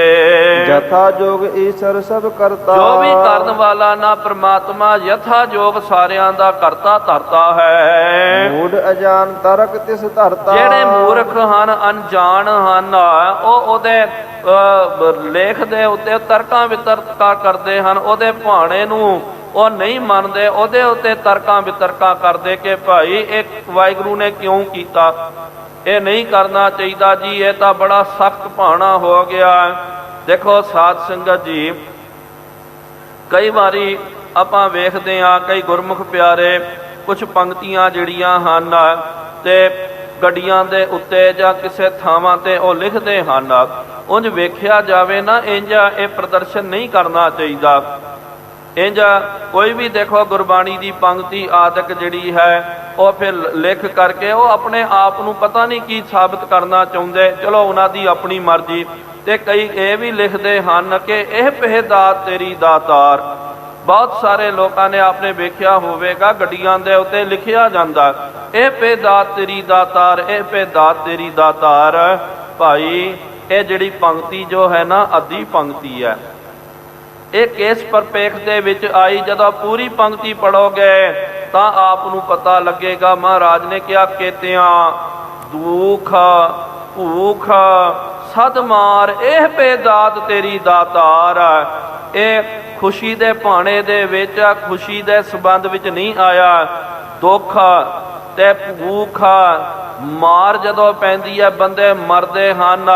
ਬੇਸ਼ੱਕ ਜਦੋਂ ਕਿਸੇ ਨੂੰ ਦੁੱਖ ਲੱਗ ਜਾਵੇ, ਭੁੱਖ ਲੱਗ ਜਾਵੇ, ਮੌਤ ਆ ਜਾਵੇ, ਆਪਾਂ ਕਹਿੰਦੇ ਜੀ ਰੱਬ ਦੀ ਕਰੋਪੀ ਹੋ ਗਈ, ਰੱਬ ਇਹਦੇ ਉੱਤੇ ਨਾਰਾਜ਼ ਹੋ ਗਿਆ, ਰੱਬ ਦੀ ਇੱਥੇ ਬੜੀ ਅਦੂਲੀ ਹੋ ਗਈ ਹੈ, ਰੱਬ ਕਿਰਪਾਇਮਾਨ ਹੋ ਗਿਆ ਤਰ੍ਹਾਂ ਤਰ੍ਹਾਂ ਦੇ ਸ਼ਬਦਾਂ ਦੇ ਨਾਲ। ਜਾਂ ਆਪਾਂ ਕਹਿ ਦਿੰਦੇ ਆ ਜੀ ਇਹਨੂੰ ਰੱਬ ਦੀ ਮਾਰ ਪਈ ਹੈ। ਲੇਕਿਨ ਮਹਾਰਾਜ ਨੂੰ ਪੁੱਛੋ, ਮਹਾਰਾਜ ਕਹਿੰਦੇ ਇਹ ਪਹਿ ਦਾਤ ਤੇਰੀ ਦਾਤਾਰ, ਕਿ ਇਹ ਦਾਤਾਰ ਜੀਓ ਇਹ ਵੀ ਤਾਂ ਤੇਰੀ ਦਾਤ ਹੈ। ਹੁਣ ਕੋਈ ਬੰਦਾ ਨਾ ਗੱਡੀ ਦੇ ਉੱਤੇ ਆ ਸ਼ਬਦ ਲਿਖਾਉਂਦਾ ਹੈ, ਉਹਨੂੰ ਇਹ ਲੱਗਦਾ ਕਿ ਭਾਈ ਮੈਂ ਸਾਬਤ ਕਰਨਾ ਚਾਹੁੰਦਾ ਕਿ ਭਾਈ ਇਹ ਗੱਡੀ ਵਾਹਿਗੁਰੂ ਦੀ ਦਾਤ ਹੈ, ਇਹ ਮੇਰਾ ਘਰ ਜਿਹੜਾ ਹੈ ਵਾਹਿਗੁਰੂ ਦੀ ਦਾਤ ਹੈ। ਲੇਕਿਨ ਅਗਲੀ ਪੰਕਤੀ ਨੂੰ ਰੱਖ ਕਰਕੇ ਵਿਚਾਰ ਕਰੋ ਤਾਂ ਪੂਰੀ ਗੱਲ ਬਣੇਗੀ। ਮਹਾਰਾਜ ਨੇ ਫਿਰ ਇਹ ਆਨੰਦ ਜਾਂ ਖੁਸ਼ੀ ਦੇ ਸੰਬੰਧ ਦੇ ਵਿੱਚ ਨਹੀਂ, ਜਿਹਨੂੰ ਆਪਾਂ ਦੁੱਖ ਕਹਿੰਦੇ ਆ, ਜਿਹਨੂੰ ਆਪਾਂ ਪੀੜਾ ਕਹਿੰਦੇ ਆ, ਉਸ ਪਰਪੇਖ ਦੇ ਵਿੱਚ ਕਿਹਾ ਕਿ ਤਿਆਂ ਦੁੱਖ ਭੂਖ ਸਦ ਮਾਰ, ਇਹ ਪਹਿ ਦਾਤ ਤੇਰੀ ਦਾਤਾਰ। ਫਿਰ ਜਿਹੜੇ ਮਹਾਂਪੁਰਖ ਹੁੰਦੇ ਹਨ ਉਹਨਾਂ ਨੂੰ ਦੁੱਖ ਆ ਜਾਵੇ, ਭੁੱਖ ਆ ਜਾਵੇ, ਉਹ ਮੌਤ ਵੀ ਆ ਜਾਣ ਤੇ ਉਹ ਰੱਬ ਦਾ ਭਾਣਾ ਉਹ ਮਿੱਠਾ ਕਰਕੇ ਮੰਨਦੇ, ਕਹਿੰਦੇ ਵਾਹਿਗੁਰੂ ਜੀਓ ਇਹ ਵੀ ਤਾਂ ਤੇਰੀ ਹੀ ਦਾਤ ਹੈ ਕਰਕੇ। ਭੋਗ ਹੈ ਬਹੁਰ ਗੁਨਾਹੀ ਹੋਏ, ਤੇ ਫਿਰ ਗੁਨਾਹੀ ਹੋ ਕਰਕੇ ਉਹ ਫਿਰ ਭੋਗਦੇ ਹਨ।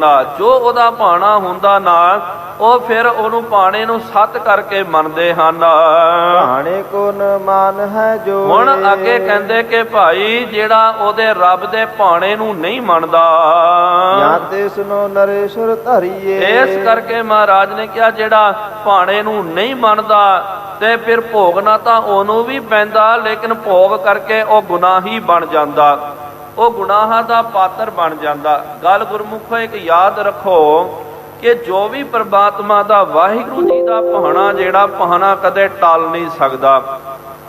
ਭਾਣਾ ਜਿਹੜਾ ਅਵਸ਼ ਵਰਤਦਾ ਹੈ, ਉਹਨੇ ਵਰਤ ਕੇ ਹੀ ਰਹਿਣਾ ਹੈ। ਲੇਕਿਨ ਗੱਲ ਕਿੱਥੇ ਬਣਦੀ ਹੈ ਕਿ ਭਾਣੇ ਨੂੰ ਤੁਸੀਂ ਮਿੱਠਾ ਕਰਕੇ ਮੰਨਣਾ ਕੀਤਾ ਤਾਂ ਤੁਸੀਂ ਤਰ ਗਏ, ਗੁਰਮੁਖ ਬਣ ਗਏ। ਭਾਣੇ ਨੂੰ ਕੌੜਾ ਕਰਕੇ ਮੰਨਣਾ ਕੀਤਾ, ਤੁਸੀਂ ਡੁੱਬ ਗਏ, ਤੁਸੀਂ ਮਨਮੁਖ ਬਣ ਗਏ। ਗੱਲ ਇੱਥੇ ਆਉਂਦੀ ਹੈ, ਭਾਣਾ ਤਾਂ ਵਰਤ ਕੇ ਹੀ ਰਹਿੰਦਾ ਹੈ। ਜੇ ਰੱਬ ਦੀ ਮਾਰ ਪੈਣੀ, ਜੋ ਉਹਨੇ ਭਾਣੇ ਲਿਖ ਦਿੱਤਾ, ਉਹ ਤਾਂ ਵਰਤਦੇ ਹੀ ਬਿਮਾਰ ਹੋਣਾ ਤਾਂ ਬੰਦਾ ਬਿਮਾਰ ਹੋ ਹੀ ਜਾਂਦਾ। ਜੇ ਬੰਦਾ ਮਰਨਾ ਤੇ ਬੰਦਾ ਮਰ ਹੀ ਜਾਂਦਾ। ਭਾਵੇਂ ਆਪਾਂ ਨਾ ਮੰਨੀਏ, ਆਪਾਂ ਕਹਿੰਦੇ ਜੀ ਨਹੀਂ ਜੀ ਬੜਾ ਗਲਤ ਹੋ ਗਿਆ, ਇਹ ਨਹੀਂ ਹੋਣਾ ਚਾਹੀਦਾ ਜੀ, ਮੈਂ ਨਹੀਂ ਮੰਨਾਂਗਾ। ਉਹ ਭਾਈ ਜਿੰਨਾ ਮਰਜੀ ਨਾ ਮੰਨ, ਮਰਨ ਵਾਲਾ ਕਦੇ ਉੱਠ ਕੇ ਨਹੀਂ ਖੜਦਾ। ਮਰ ਗਿਆ, ਭਾਣਾ ਵਰਤ ਗਿਆ। ਲੇਕਿਨ ਗੁਰਮੁਖ ਸੱਜਣ ਜਿਹੜੇ ਹਨ, ਉਹ ਹੱਥ ਜੋੜ ਕੇ ਕਹਿੰਦੇ ਜੀ ਇਹ ਵੀ ਤਾਂ ਰੱਬ ਦਾ ਹੀ ਭਾਣਾ ਹੈ। ਸਾਧ ਸੰਗਤ ਜੀ, ਇੱਕ ਇੱਥੇ ਕਥਾ ਯਾਦ ਆਈ। ਗੁਰੂ ਅਰਜਨ ਦੇਵ ਜੀ ਮਹਾਰਾਜ ਜੀ ਦੇ ਕੋਲ ਸਿੱਖ ਆਇਆ। ਸਿੱਖ ਨੇ ਬੇਨਤੀ ਕੀਤੀ ਕਿ ਸੱਚੇ ਪਾਤਸ਼ਾਹ ਜੀ ਮਹਾਰਾਜ, ਕੋਈ ਪੂਰਨ ਗੁਰੂ ਕਾ ਸਿੱਖ, ਰੱਬ ਦੇ ਭਾਣੇ ਨੂੰ ਸੱਤ ਕਰਕੇ ਮੰਨਣ ਵਾਲਾ ਜਿਹੜਾ, ਉਹ ਮੈਨੂੰ ਆਪ ਜੀ ਦਿਖਾਓ, ਉਹਦੇ ਮੈਂ ਦਰਸ਼ਨ ਕਰਨਾ ਚਾਹੁੰਦਾ। ਮਹਾਰਾਜ ਜੀ ਦੇ ਕੋਲ ਵੀ ਇੱਕ ਚਲਨ ਦੀਆਂ ਬ੍ਰਹਮ ਗਿਆਨੀ ਮਹਾਂਪੁਰਖ ਸਨ। ਲੇਕਿਨ ਸਤਿਗੁਰੂ ਮਹਾਰਾਜ ਆਪਣੇ ਅਨੰਨ ਪਿਆਰੇ ਭਾਈ ਭਿਖਾਰੀ ਜੀ ਨੂੰ ਪ੍ਰਗਟ ਕਰਨਾ ਚਾਹੁੰਦੇ ਸਨ। ਭਾਈ ਭਿਖਾਰੀ ਜੀ ਗੁਜਰਾਤ ਦੇ ਵਿੱਚ ਰਹਿਣ ਵਾਲੇ। ਮਹਾਰਾਜ ਨੇ ਕਿਹਾ ਕਿ ਭਾਈ ਸਿੱਖਾ, ਉਹਦਾ ਨਾਮ ਸੀ ਗੁਰਮੁਖ, ਤੇ ਕਿਹਾ ਕਿ ਜੇ ਵੇਖਣਾ ਨਾ ਕੋਈ ਗੁਰਮੁਖ ਪਿਆਰੇ ਦੇ ਦਰਸ਼ਨ ਕਰਨਾ ਤੇ ਜਾ ਭਾਈ ਭਿਖਾਰੀ ਜਿਹੜਾ ਹੈ ਜੋ ਗੁਜਰਾਤ ਵਿੱਚ ਰਹਿੰਦਾ, ਉਹਦੇ ਦਰਸ਼ਨ ਕਰਨਾ ਕਰ, ਤੈਨੂੰ ਪਤਾ ਲੱਗ ਜਾਵੇਗਾ। ਉਹ ਗੁਰੂ ਕਾ ਪਿਆਰਾ ਆਇਆ, ਕੀ ਤੱਕਦਾ ਜਦੋਂ ਗਿਆ ਨਾ ਭਾਈ ਭਿਖਾਰੀ ਜੀ ਦੇ ਘਰ ਦੇ ਵਿੱਚ, ਉੱਥੇ ਭਾਈ ਭਿਖਾਰੀ ਜੀ ਦੇ ਲੜਕੇ ਦਾ ਵਿਆਹ ਹੋਣ ਵਾਲਾ ਸੀ। ਭਾਈ ਭਿਖਾਰੀ ਜੀ ਘਰ ਦੇ ਵਿੱਚ ਤਿਆਰੀਆਂ ਕਰ ਰਹੇ ਸਨ ਤੇ ਇੱਕ ਸਫਿਆ ਜਿਹੜਾ ਹੈ, ਚਾਦਰਾ ਜਿਹੜਾ ਨਾ, ਉਹਨੂੰ ਬੁਣ ਰਹੇ ਸਨ ਹੱਥਾਂ ਦੇ ਨਾਲ, ਉਹ ਤਿਆਰ ਕਰ ਰਹੇ ਸਨ। ਇਹ ਵੇਖ ਕਰਕੇ ਉਹ ਗੁਰਮੁਖ ਦੇ ਮਨ ਵਿੱਚ ਸ਼ੰਕਾ ਆ ਗਈ। ਮਹਾਰਾਜ ਨੇ ਕਿਹਾ ਕਿ ਤੈਨੂੰ ਵਿਰਕਤ ਜਿਹੜਾ ਮਹਾਂਪੁਰਖ ਦੇ ਦਰਸ਼ਨ ਕਰਾਉਣਾ ਹੈ, ਜਿਹੜੇ ਰੱਬ ਦੇ ਭਾਣੇ ਨੂੰ ਮਿੱਠਾ ਕਰਕੇ ਮੰਨਦੇ ਹਨ, ਆਸਕਤ ਬੰਦੇ ਦੇ ਦਰਸ਼ਨ ਕਰਨਾ, ਭਿਖਾਰੀ ਦੇ ਦਰਸ਼ਨ ਕਰ। ਤੇ ਮਨ ਵਿੱਚ ਵਿਚਾਰ ਆਈ ਕਿ ਭਾਈ ਇਹ ਤਾਂ ਸੰਸਾਰ ਦੇ ਵਿੱਚ ਪ੍ਰਵਿਰਤ ਹੈ, ਪਰਿਵਾਰ ਦੇ ਵਿੱਚ ਪ੍ਰਵਿਰਤ ਹੈ, ਘਰ ਪਰਿਵਾਰ ਦਾ ਕੰਮ ਕਰ ਰਿਹਾ, ਇਹਦੇ ਬੱਚੇ ਦਾ ਵਿਆਹ ਹੈ, ਇੱਥੇ ਢੋਲ ਛੈਣੇ ਵੱਜ ਰਹੇ ਹਨ, ਇਹ ਇੱਥੇ ਹੀ ਬੈਠਿਆ ਹੋਇਆ, ਇਹ ਕਿਹੋ ਜਿਹਾ ਵਿਰਕਤ ਮਹਾਂਪੁਰਖ ਹੈ। ਮਨ ਵਿੱਚ ਸ਼ੰਕਾ ਆਈ। ਫਿਰ ਜਾ ਕਰਕੇ ਕਿਹਾ, ਭਾਈ ਭਿਖਾਰੀ ਜੀ, ਸਤਿਗੁਰੂ ਮਹਾਰਾਜ ਜੀ ਨੇ ਮੈਨੂੰ ਭੇਜਣਾ ਕੀਤਾ। ਭਾਈ ਭਿਖਾਰੀ ਜੀ ਬੜੇ ਪ੍ਰਸੰਨ ਹੋ ਗਏ ਤੇ ਕਹਿਣ ਲੱਗੇ, ਆ ਗੁਰੂ ਕਿਆ ਸਿੱਖਾ ਆ। ਤੇ ਉਹਨਾਂ ਦੀ ਟਹਿਲ ਕਰਨੀ ਕੀਤੀ, ਉਹਨਾਂ ਦੇ ਚਰਨੀ ਲੱਗਣਾ ਕੀਤਾ ਕਿ ਤੂੰ ਗੁਰੂ ਮਹਾਰਾਜ ਜੀ ਦੇ ਕੋਲੋਂ ਆਇਆ, ਮਹਾਰਾਜ ਜੀ ਦੇ ਦਰਸ਼ਨ ਕੀਤੇ, ਚੱਲ ਮੈਂ ਤੇਰੇ ਦਰਸ਼ਨ ਕਰ ਲਵਾਂ। ਤੇਰੇ ਚਰਨੀ ਲੱਗ ਗਿਆ ਤੇ ਮਹਾਰਾਜ ਜੀ ਦੇ ਚਰਨੀ ਵੀ ਮੈਂ ਲੱਗ ਗਿਆ ਸਮਝਾਂਗਾ। ਬੜਾ ਆਓ ਭਗਤ ਕੀਤਾ, ਸਨਮਾਨ ਕੀਤਾ। ਫਿਰ ਉੱਥੇ ਉਹਨਾਂ ਨੂੰ ਪ੍ਰਸ਼ਾਦਾ ਪਾਣੀ ਛਕਾਇਆ ਤੇ ਕਹਿਣ ਲੱਗੇ, ਭਾਈ ਕੱਲ ਮੇਰੇ ਲੜਕੇ ਦਾ ਵਿਆਹ ਹੈ ਤੇ ਤੂੰ ਵੀ ਮੇਰੇ ਨਾਲ ਚੱਲਣਾ, ਆਪਾਂ ਬਰਾਤੀ ਬਣ ਕੇ ਜਾਣਾ। ਤੇ ਫਿਰ ਬਰਾਤੀ ਬਣ ਕਰਕੇ ਗਏ। ਲੜਕੇ ਦਾ ਵਿਆਹ ਹੋ ਗਿਆ। ਵਿਆਹ ਹੋਣ ਤੋਂ ਬਾਅਦ ਫਿਰ ਵਾਪਸ ਉਹ ਬਰਾਤ ਜਿਹੜੀ ਹੈ ਡੋਲਾ ਲੈ ਕਰਕੇ ਆ ਰਹੇ ਸਨ। ਅਚਨਚੇਤ ਉਸ ਦੇ ਬੱਚੇ ਦੇ ਪੇਟ ਦੇ ਵਿੱਚ ਸੂਲ ਪੈਦਾ ਹੋ ਗਈ, ਤੜਫ ਕਰਕੇ। ਹਾਲੇ ਉਹਦਾ ਵਿਆਹ ਹੋਇਆ, ਨੂੰਹ ਰਾਣੀ ਨੂੰ ਘਰ ਦੇ ਵਿੱਚ ਲੈ ਕੇ ਆਇਆ। ਇਸ ਤਰ੍ਹਾਂ ਪੀੜਾ ਆ ਗਈ, ਪੀੜਾ ਕਰਕੇ ਉਹਨਾਂ ਦਾ ਲੜਕਾ ਜਿਹੜਾ ਚੜ੍ਹਾਈ ਕਰ ਗਿਆ, ਮਰ ਗਿਆ। ਭਾਈ ਭਿਖਾਰੀ ਜੀ ਜਿਹੜੇ ਸਨ ਉਸ ਤਰ੍ਹਾਂ ਹੀ ਸੀ, ਉਹਨਾਂ ਦੇ ਅੰਦਰ ਕੋਈ ਜ਼ਿਆਦਾ ਦੁੱਖ ਨਹੀਂ। ਤੇ ਜਦੋਂ ਉਹਨਾਂ ਦਾ ਲੜਕਾ ਚਲਾਣਾ ਕਰ ਗਿਆ ਤੇ ਆ ਕਰਕੇ ਘਰ ਦੇ ਵਿੱਚ ਉਹਨਾਂ ਦੇ ਸਰੀਰ ਨੂੰ ਪਾਉਣਾ ਕੀਤਾ। ਜੋ ਸਾਧ ਸੰਗਤ ਜੀ ਚਾਦਰਾ ਬੁਣ ਰਹੇ ਸਨ, ਚਾਦਰਾ ਤਿਆਰ ਕਰ ਰਹੇ ਸਨ, ਉਹ ਚਾਦਰਾ ਲਿਆ ਕਰਕੇ ਸੰਗਤਾਂ ਦੇ ਬੈਠਣ ਦੇ ਲਈ ਵਿਛਾਈ ਕਰ ਦਿੱਤੀ। ਸੰਗਤਾਂ ਨੂੰ ਬਿਠਾਉਣਾ ਕੀਤਾ ਤੇ ਨਾਲ ਆਪ ਉੱਥੇ ਉਹਦੇ ਪਾਰਥਿਵ ਸਰੀਰ ਦੇ ਕੋਲ ਬੈਠ ਕਰਕੇ ਤੇ ਫਿਰ ਗੁਰਬਾਣੀ ਦਾ ਪਠਨ ਪਾਠਨ ਕਰ ਰਹੇ ਸਨ। ਜਿਹੜਾ ਗੁਰੂ ਕਾ ਸਿੱਖ ਆਇਆ, ਉਹਨੂੰ ਕਿਹਾ ਕਿ ਭਾਈ ਚੱਲ ਆਪਾਂ ਰਲ ਮਿਲ ਕਰਕੇ ਕੀਰਤਨ ਕਰਨਾ ਕਰੀਏ। ਉੱਥੇ ਉਹਦੇ ਲੜਕੇ ਦੀ ਲਾਸ਼ ਪਈ ਹੋਈ ਹੈ, ਉੱਥੇ ਹੀ ਬੈਠ ਕਰਕੇ ਵਿਰਾਗ ਦੇ ਸ਼ਬਦਾਂ ਦਾ ਕੀਰਤਨ ਕਰਨਾ ਕੀਤਾ। ਮਨ ਦੇ ਵਿੱਚ ਕੋਈ ਜ਼ਿਆਦਾ ਵਿਰਾਗ ਨਹੀਂ ਹੈ, ਕੋਈ ਜ਼ਿਆਦਾ ਦੁੱਖ ਨਹੀਂ ਹੈ। ਸਾਧ ਸੰਗਤ ਜੀ ਯਾਦ ਰੱਖੋ, ਬਾਪ ਦੇ ਅੱਗੇ ਬੇਟੇ ਜਦੋਂ ਮਰ ਜਾਂਦੇ, ਚਲਾਣਾ ਕਰ ਜਾਂਦੇ, ਇਸ ਤੋਂ ਵੱਡਾ ਬਾਪ ਨੂੰ, ਮਾਂ ਬਾਪ ਨੂੰ ਕੋਈ ਦੁੱਖ ਨਹੀਂ ਹੁੰਦਾ। ਨੌਜਵਾਨ ਬੱਚਾ ਹਾਲੇ ਵਿਆਹ ਕਰਕੇ ਤੇ ਹਾਲੇ ਵਿਆਹ ਕਰਕੇ ਘਰ ਵਾਲੀ ਨੂੰ ਘਰ ਦੇ ਵਿੱਚ ਹੀ ਲੈ ਕੇ ਆਇਆ, ਹਾਲੇ ਕੋਈ ਜ਼ਿਆਦਾ ਵੇਖਿਆ ਨਹੀਂ, ਹਾਲੇ ਉਹਦਾ ਬਹੁਤ ਵੱਡਾ ਜੀਵਨ ਬਾਕੀ ਸੀ, ਲੇਕਿਨ ਬੱਚਾ ਚਲਾਣਾ ਕਰ ਗਿਆ। ਇਹ ਵੀ ਜਿਹੜਾ ਸਖਤ ਪਾਣੇ ਨੂੰ ਵੀ ਭਾਈ ਭਿਖਾਰੀ ਜੀ ਨੇ ਮਿੱਠਾ ਕਰਕੇ ਮੰਨਣਾ ਕੀਤਾ। ਫਿਰ ਬੜੇ ਪ੍ਰੇਮ ਦੇ ਨਾਲ ਜੋ ਅੰਤਮ ਕਿਰਿਆ ਆਦਿਕ ਕਰਨੀ ਸੀ, ਗੁਰਬਾਣੀ ਦਾ ਕੀਰਤਨ ਕਰਦਿਆਂ ਕਰਦਿਆਂ, ਨਾਮ ਬਾਣੀ ਦਾ ਜਾਪ ਕਰਦੇ ਕਰਦੇ ਪੂਰੀ ਰਸਮ ਪੂਰੀ ਅਦਾ ਕਰਨੀ ਕੀਤੀ। ਫਿਰ ਬਾਅਦ ਦੇ ਵਿੱਚ ਰਸਮ ਪੂਰੀ ਹੋਣ ਤੋਂ ਬਾਅਦ ਉਹ ਸਿੱਖ ਕਹਿਣ ਲੱਗਾ ਕਿ ਭਾਈ ਸਿੱਖਾ, ਭਾਈ ਭਿਖਾਰੀ ਜੀ, ਮੈਂ ਜਦੋਂ ਤੁਹਾਡੇ ਕੋਲ ਆਇਆ ਤੇ ਮੇਰੇ ਮਨ ਦੇ ਵਿੱਚ ਸ਼ੰਕਾ ਸੀ ਕਿ ਘਰ ਪਰਿਵਾਰ ਦੇ ਵਿੱਚ ਵਿਆਹ ਚੱਲ ਰਿਹਾ ਤੇ ਤੁਸੀਂ ਇੱਕ ਆ ਚਾਦਰਾ ਜਿਹੜਾ ਇਹ ਸੱਫ ਜਿਹੜੀ ਆ ਇਹਨੂੰ ਤੁਸੀਂ ਬੁਣ ਰਹੇ ਸੀ, ਇਹਦੀ ਬੁਣਾਈ ਕਰ ਰਹੇ ਸਨ। ਮੈਨੂੰ ਲੱਗਿਆ ਕਿ ਭਾਈ ਪਰਿਵਾਰ ਦੇ ਵਿੱਚ ਵਿਆਹ ਹੈ ਤੇ ਬਾਬਾ ਜਿਹੜਾ ਹੈ ਇਹ ਚਾਦਰੇ ਨੂੰ ਬੁਣ ਰਿਹਾ। ਉਸ ਵੇਲੇ ਤਾਂ ਪਤਾ ਨਹੀਂ ਲੱਗਿਆ, ਲੇਕਿਨ ਜਦੋਂ ਤੁਹਾਡਾ ਬੱਚਾ ਚਲਾਣਾ ਕਰ ਗਿਆ, ਤੁਸਾਂ ਨੇ ਉਹੀ ਚਾਦਰਾ ਜਿਹੜਾ ਜੋ ਬੁਣ ਕਰਕੇ ਰੱਖਿਆ ਸੀ, ਘਰ ਦੇ ਵਿੱਚ ਕੋਈ ਚਾਦਰਾ ਵੱਡਾ ਨਹੀਂ ਸੀ, ਸੰਗਤਾਂ ਦੇ ਬੈਠਣ ਦੇ ਲਈ ਤੁਸਾਂ ਨੇ ਚਾਦਰਾ ਵਿਛਾ ਦਿੱਤਾ। ਹੁਣ ਮੇਰੇ ਮਨ ਵਿੱਚ ਸ਼ੰਕਾ ਆ ਰਹੀ ਹੈ, ਮੈਨੂੰ ਇੰਜ ਲੱਗ ਰਿਹਾ ਕਿ ਤੁਹਾਨੂੰ ਪਹਿਲਾਂ ਹੀ ਪਤਾ ਸੀ ਕਿ ਭਾਈ ਇਹ ਭਾਣਾ ਵਰਤਣ ਵਾਲਾ ਹੈ, ਤੁਹਾਡਾ ਬੱਚਾ ਜਿਹੜਾ ਹੈ ਇਹ ਚਲਾਣਾ ਕਰਨ ਵਾਲਾ ਹੈ। ਕੀ ਤੁਹਾਨੂੰ ਪਤਾ ਸੀ? ਭਾਈ ਭਿਖਾਰੀ ਜੀ ਨੇ ਕਿਹਾ, ਹਾਂ ਭਾਈ ਮੈਨੂੰ ਪਤਾ ਸੀ ਕਿ ਭਾਣਾ ਵਰਤਣ ਵਾਲਾ। ਫਿਰ ਉਹਨੇ ਕਿਹਾ ਕਿ ਜੇ ਤੁਹਾਨੂੰ ਪਤਾ ਸੀ ਤੇ ਫਿਰ ਉਹ ਬੱਚੀ ਪਰਿਵਾਰ ਨੂੰ ਤਾਂ ਤੁਸੀਂ ਕਹਿ ਦਿੰਦੇ, ਬੱਚੀ ਵਾਲਿਆਂ ਨੂੰ ਤੇ ਲੜਕੀ ਦੇ ਪਰਿਵਾਰ ਵਾਲਿਆਂ ਨੂੰ ਵੀ ਤਾਂ ਦੱਸ ਦਿੰਦੇ ਸੀ ਕਿ ਨਾ ਭਾਈ ਮੇਰੇ ਲੜਕੇ ਦੇ ਨਾਲ ਤੁਸੀਂ ਆਪਣੇ ਬੱਚੀ ਦਾ ਰਿਸ਼ਤਾ ਨਾ ਕਰਨਾ ਕਰੋ, ਇਹਨੇ ਵਿਆਹ ਹੁੰਦੇ ਸਾਥੀ ਚਲਾਣਾ ਕਰ ਜਾਣਾ, ਮਰ ਜਾਣਾ, ਵਿਆਹ ਤੋਂ ਬਾਅਦ ਹੀ ਇਹਨੇ ਨਾਲ ਹੀ ਵਿਧਵਾ ਬਣ ਜਾਣਾ, ਉਹਦੀ ਜ਼ਿੰਦਗੀ ਤਾਂ ਬਚ ਸਕਦੀ ਸੀ। ਤੇ ਭਾਈ ਭਿਖਾਰੀ ਜੀ ਨੇ ਕਿਹਾ, ਜੇ ਇੰਜ ਮੈਂ ਕਰਦਾ ਤੇ ਮੇਰੀ ਸ਼ਕਤੀ ਪ੍ਰਗਟ ਹੋ ਜਾਣੀ ਸੀ। ਉਹ ਉਹਦੇ ਕਰਮਾਂ ਦੀ ਗੱਲ ਹੈ, ਤੈਨੂੰ ਇੱਥੋਂ ਦਾ ਪਤਾ, ਉਹਦੇ ਵੀ ਕਰਮ ਲਿਖੇ ਹੋਏ ਸਨ, ਉਹਦੇ ਵੀ ਕਰਮਾਂ ਦੇ ਵਿੱਚ ਲਿਖਿਆ ਹੋਇਆ ਸੀ ਕਿ ਇਹਦੇ ਨਾਲ ਵਿਆਹ ਹੁੰਦੇ ਸਾਥੀ ਇਹਦੇ ਪਤੀ ਨੇ ਚਲਾਣਾ ਕਰ ਜਾਣਾ। ਜੇ ਮੈਂ ਉਹਨੂੰ ਕਹਿ ਦਿੰਦਾ ਤਾਂ ਵੀ ਰੱਬ ਦੇ ਹੁਕਮ ਦੀ ਅਦੂਲੀ ਹੋ ਜਾਂਦੀ ਹੈ। ਤੇ ਫਿਰ ਜਿਸ ਤਰ੍ਹਾਂ ਮੈਂ ਪਹਿਲਾਂ ਹੀ ਸੀ ਤੇ ਜਦੋਂ ਬੱਚਾ ਚਲਾਣਾ ਕਰ ਗਿਆ, ਮੇਰੇ ਮਨ ਦੇ ਵਿੱਚ, ਮੇਰੇ ਅੰਦਰ ਆਨੰਦ ਦੇ ਵਿੱਚ ਕੋਈ ਫਰਕ ਨਹੀਂ ਹੈ। ਜਿਸ ਤਰ੍ਹਾਂ ਮੈਂ ਪਹਿਲਾਂ ਸੀ ਨਾ ਜਦੋਂ ਬੱਚੇ ਦਾ ਵਿਆਹ, ਉਹੀ ਰਸ ਜਿਹੜਾ ਹੁਣ ਵੀ ਮੇਰੇ ਅੰਦਰ ਬਰਕਰਾਰ ਹੈ। ਇਹ ਵੇਖ ਕਰਕੇ ਗੁਰੂ ਕਾ ਪਿਆਰਾ ਭਾਈ ਭਿਖਾਰੀ ਜੀ ਦੇ ਚਰਨੀ ਲੱਗ ਗਿਆ, ਮੱਥਾ ਟੇਕਣਾ ਕੀਤਾ ਤੇ ਕਿਹਾ ਕਿ ਧੰਨ ਹੈ ਭਾਈ ਭਿਖਾਰੀ ਜੀ, ਤੁਸੀਂ ਧੰਨਤਾ ਦੇ ਯੋਗ ਹੋ। ਇਸ ਤਰ੍ਹਾਂ ਦੇ ਸਾਧ ਸੰਗਤ ਜੀ ਗੁਰਮੁਖ ਪਿਆਰੇ ਹੁੰਦੇ ਹਨ। ਦੇਖੋ ਭਾਈ ਭਿਖਾਰੀ ਦੇ ਉੱਤੇ ਵਿਆਹ ਦਾ ਭਾਣਾ ਆਇਆ, ਲੜਕੇ ਦਾ ਵਿਆਹ ਸੀ। ਹੁਣ ਆਪਾਂ ਵੇਖਦੇ ਨਾ ਕਿ ਪਰਿਵਾਰ ਦੇ ਵਿੱਚ ਵਿਆਹ ਸ਼ਾਦੀਆਂ ਦੇ ਵਿੱਚ ਮਾਂ ਬਾਪ ਨੂੰ ਕਿੰਨੀ ਜ਼ਿਆਦਾ ਖੁਸ਼ੀ ਹੁੰਦੀ ਹੈ, ਉਹਦੇ ਵਿੱਚ ਵੀ ਨਿਰਲੇਪ ਸੀ। ਤੇ ਨਾਲ ਹੀ ਦੇਖੋ ਦੁੱਖ ਦਾ ਭਾਣਾ ਵਰਤ ਗਿਆ, ਬੱਚੇ ਦੀ ਮੌਤ ਹੋ ਗਈ, ਲੇਕਿਨ ਉਹਨਾਂ ਦਾ ਆਨੰਦ ਉਸ ਤਰ੍ਹਾਂ ਹੀ ਬਰਕਰਾਰ ਰਿਹਾ, ਅੰਦਰੋਂ ਡੋਲੇ ਨਹੀਂ। ਤੇ ਰੱਬ ਦੇ ਭਾਣੇ ਨੂੰ ਜਦੋਂ ਬਾਹਰੀ ਤੌਰ ਤੇ ਖੁਸ਼ੀ ਦਾ ਭਾਣਾ ਸੀ ਉਹਨੂੰ ਵੀ ਮੰਨ ਲਿਆ, ਬਾਹਰੀ ਤੌਰ ਤੇ ਜਦੋਂ ਮੌਤ ਦਾ ਦੁੱਖ ਦਾ ਭਾਣਾ ਆਇਆ ਉਹਨੂੰ ਵੀ ਸੱਤ ਕਰਕੇ ਭਾਈ ਭਿਖਾਰੀ ਜੀ ਨੇ ਮੰਨਣਾ ਕੀਤਾ। ਇਹੋ ਜਿਹੇ ਹੁੰਦੇ ਹਨ ਗੁਰੂ ਕੇ ਪਿਆਰੇ, ਗੁਰੂ ਕੇ ਸਿੱਖ।